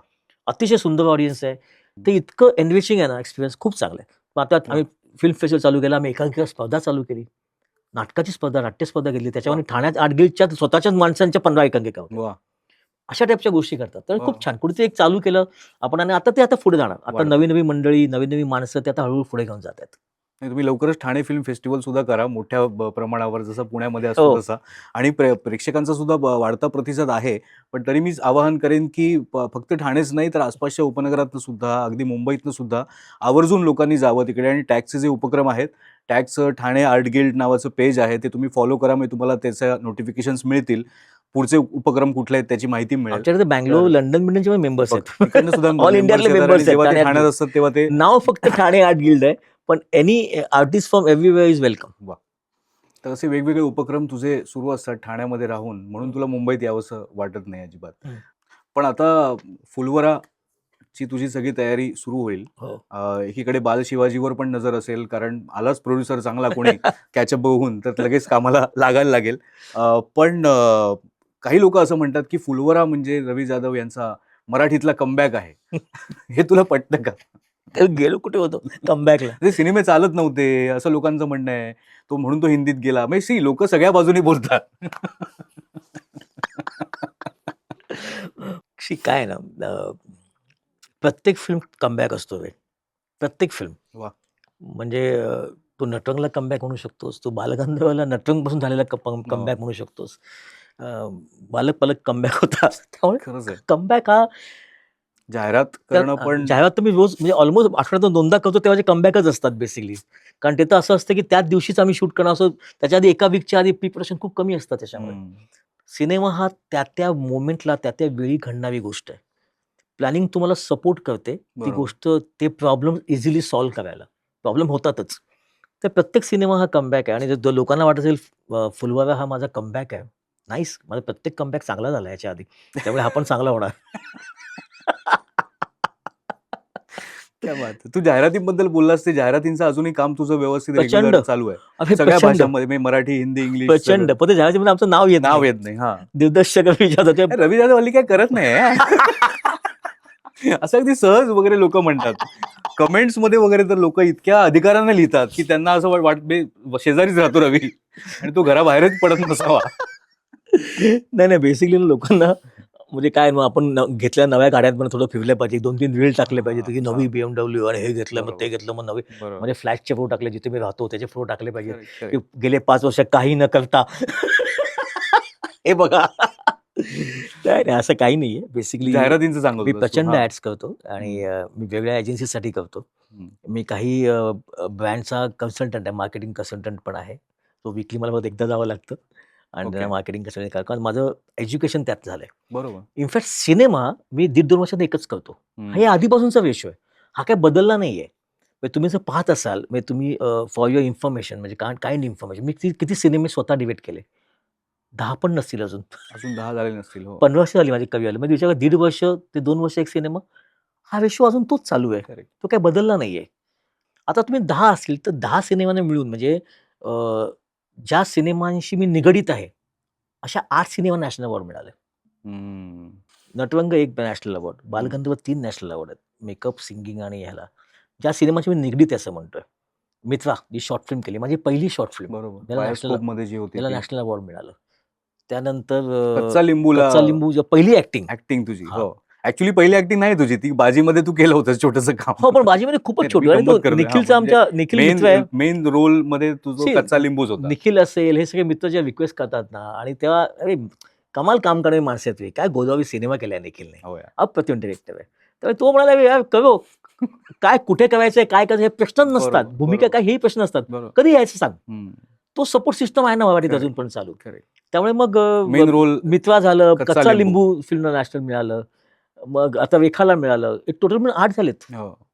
आता कच्चा लिंबू ऑल बिकॉज आपला प्रसाद प्रकाश ओक. त्यांनी विश्वास ठेवला. त्याला दिसलो. नाहीतर माझी ॲक्टिंग काही एवढी खास नाहीये. मला भीती वाटते ॲक्टिंगची. प्रसादला कॉन्फिडन्स होता आणि त्याने हं. करून घेतलं माझ्याकडनं. डबिंगला तर त्याने तो मास्तर होता आमचा मास्तर. खूप छान काम करून घेतलं. तर त्याचे उपकार आहेत, की त्याने ते घेतलं. खरं. त्यानंतर मी खरं सांगू मला 4-5 ऑफर सुद्धा आल्या वेब सीरीजच्या ॲक्टिंगच्या ज्या मी नाही करत आहे.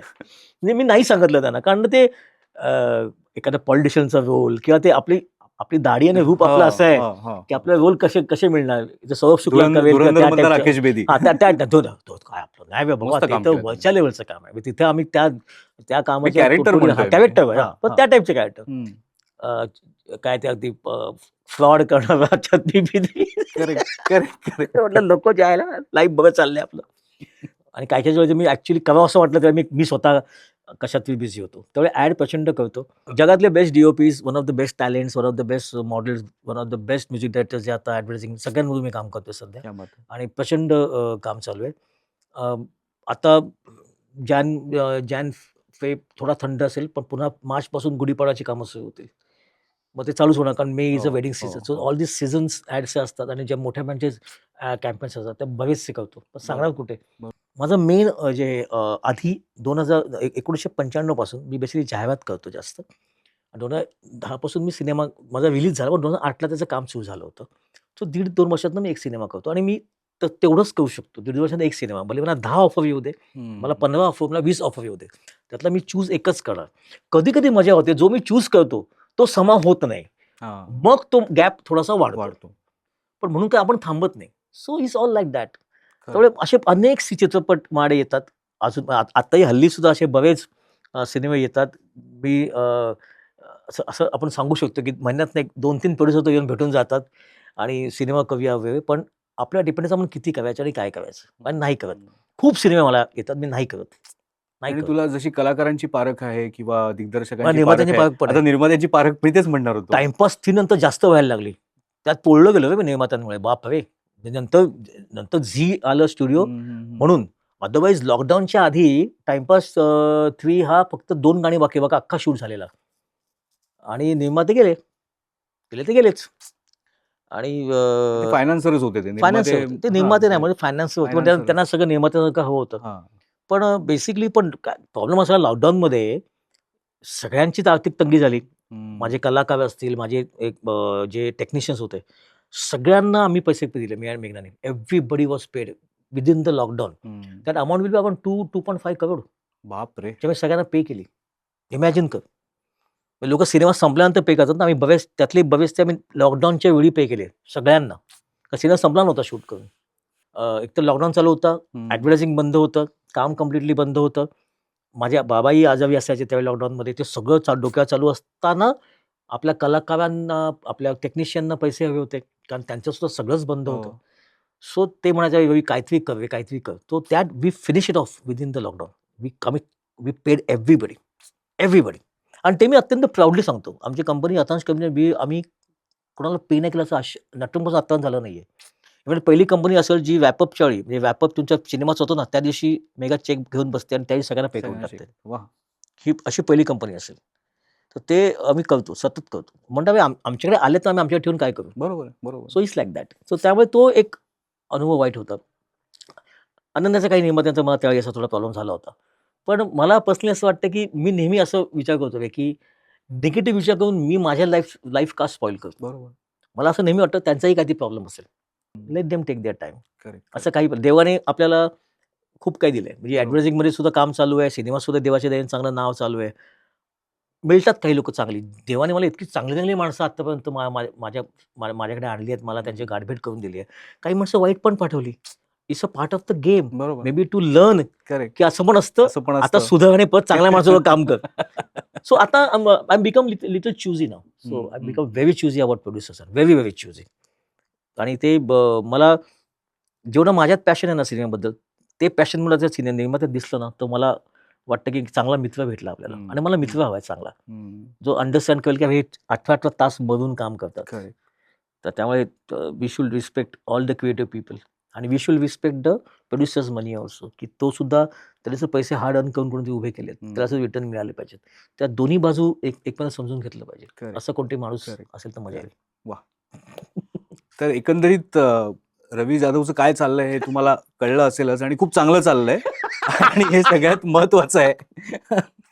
काय लोकं बोलतात आणि काय नाही. पण 2026 हे वर्ष त्याच्यासाठी आपल्यासारख्या प्रेक्षकांसाठी खूप महत्वाचं आहे. मी सुरुवातीलाच म्हटलं.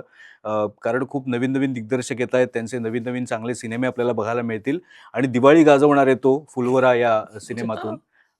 गाण्यांपासूनच त्याची सुरुवात होईलच. तर रवी खूप शुभेच्छा तुला. धन्यवाद. Thank you. आणि जाता-जाता तुला छोटीशी एक भेट द्यायची आहे. वाह! हे प्लास्ट थ्राईव्ह म्हणून एक ब्रँड आहे. हं, हं. सो हे प्लास्टिक पासून असे सगळे प्रॉडक्ट्स बनवतात. वॉव! इतरही त्यांचे अनेक प्रॉडक्ट्स आहेत. हे तुला आता मी लॅपटॉपची स्लीव्ह देतोय. सुपर्ब. म्हणजे रिसायकल प्लास्टिक रिसायकल प्लास्टिक ते सगळं करतात. हो, कळतं ना. पॅटर्न्स त्याच्यामुळे आलेत. सुंदर, हां. सुंदर पॅटर्न्स आलेत. Very interesting. हाताने त्यांनी सगळं ते विणलंय. तर काय ना, मी एकतर राहतो ठाण्यामध्ये. हां. त्यामुळे मला मुंबईत माझ्याबद्दल लोकं काय बोलतात, हे हां. माझ्यापर्यंत कानापर्यंत पोहचत नाही. हां. आज तुझ्यामुळे मला कळलं की मग तुला आता मुंबईत यायची गरज नाही. तुला ह्याच्यातनं बरं आहे. कळलं आता आता मी तुला. नेक्स्ट टाईम तुला कॉल करेन. हां. सध्या काय बोलतात लोकं माझ्याबद्दल? नाही, मी शेवटी एवढंच म्हणेन, की खूप मनापासून काम करणार आहे. आधी तो अबोल होता. मला आठवतंय 2010 मध्ये जेव्हा नटरंग रिलीज झाला, त्याच्या आधीच्या मुलाखतीत तुम्ही जर बघितल्यात, थोडासा अबोल, कमी बोलणारा. पण आता भरभरून बोलतोय, कारण आता त्याचं कामही बोलतं तेवढं आणि त्याला अनुभव तेवढा आहे. निर्मात्यांचाही अनुभव कसा आहे आणि कामाचाही अनुभव. कलाकार खूप चांगले त्याला भेटले, खूप लोकं त्याला चांगली भेटली आणि त्याच्यामुळे हो. पुढचं सगळं आता चांगलंच होणार आहे. येस. त्यामुळे धन्यवाद. आज Thank गप्पा you. मारायला मिळाल्या. तू Thank you. पुढे आता बिझी होणारच. त्याच्या आधी थोडा वेळ काढलास तर खूप बरं दिवसांनी झालं. मुंबईला आलो आज. खूप दिवसांनी मुंबईला आलो. आणि खूप छान कॅचअप केला आपण. Yes, great Thank catch you. Up. Thank you very much. Thanks a lot. प्रेक्षकांना शेवटी पुन्हा एकदा सांगेन, की कॅचअप हा शो जो आहे अमोल परचुरे या चॅनलवर आहे. हे चॅनल तुम्ही सबस्क्राईब करा. रवी जाधव यांच्याबरोबरची ही मुलाखत कशी वाटली नक्की कमेंट करून सांगा. काय तुम्हाला खटकलं असेल तर तेही सांगा. अगदी बिनधास्त सांगा. बिलकुल. कमेंट्स वाढल्या पाहिजेत. काय हो. जास्तीत जास्त कमेंट्स यायला पाहिजेत. आणि मी कमेंट पासून त्याचं उत्तर देईन तुम्हाला. जे तुम्हाला काही डाऊट असतील तर. वाह! तर हे त्याचं नक्की आता कमेंट करा. रवीने सांगितलेलं आहे तुम्हाला. थेट तुम्ही रवीशी संवाद साधू शकता कमेंट्समधून. बिलकुल. सो धन्यवाद रवी. Thank you. मजा आली. मजा Yes. आली. Thank you.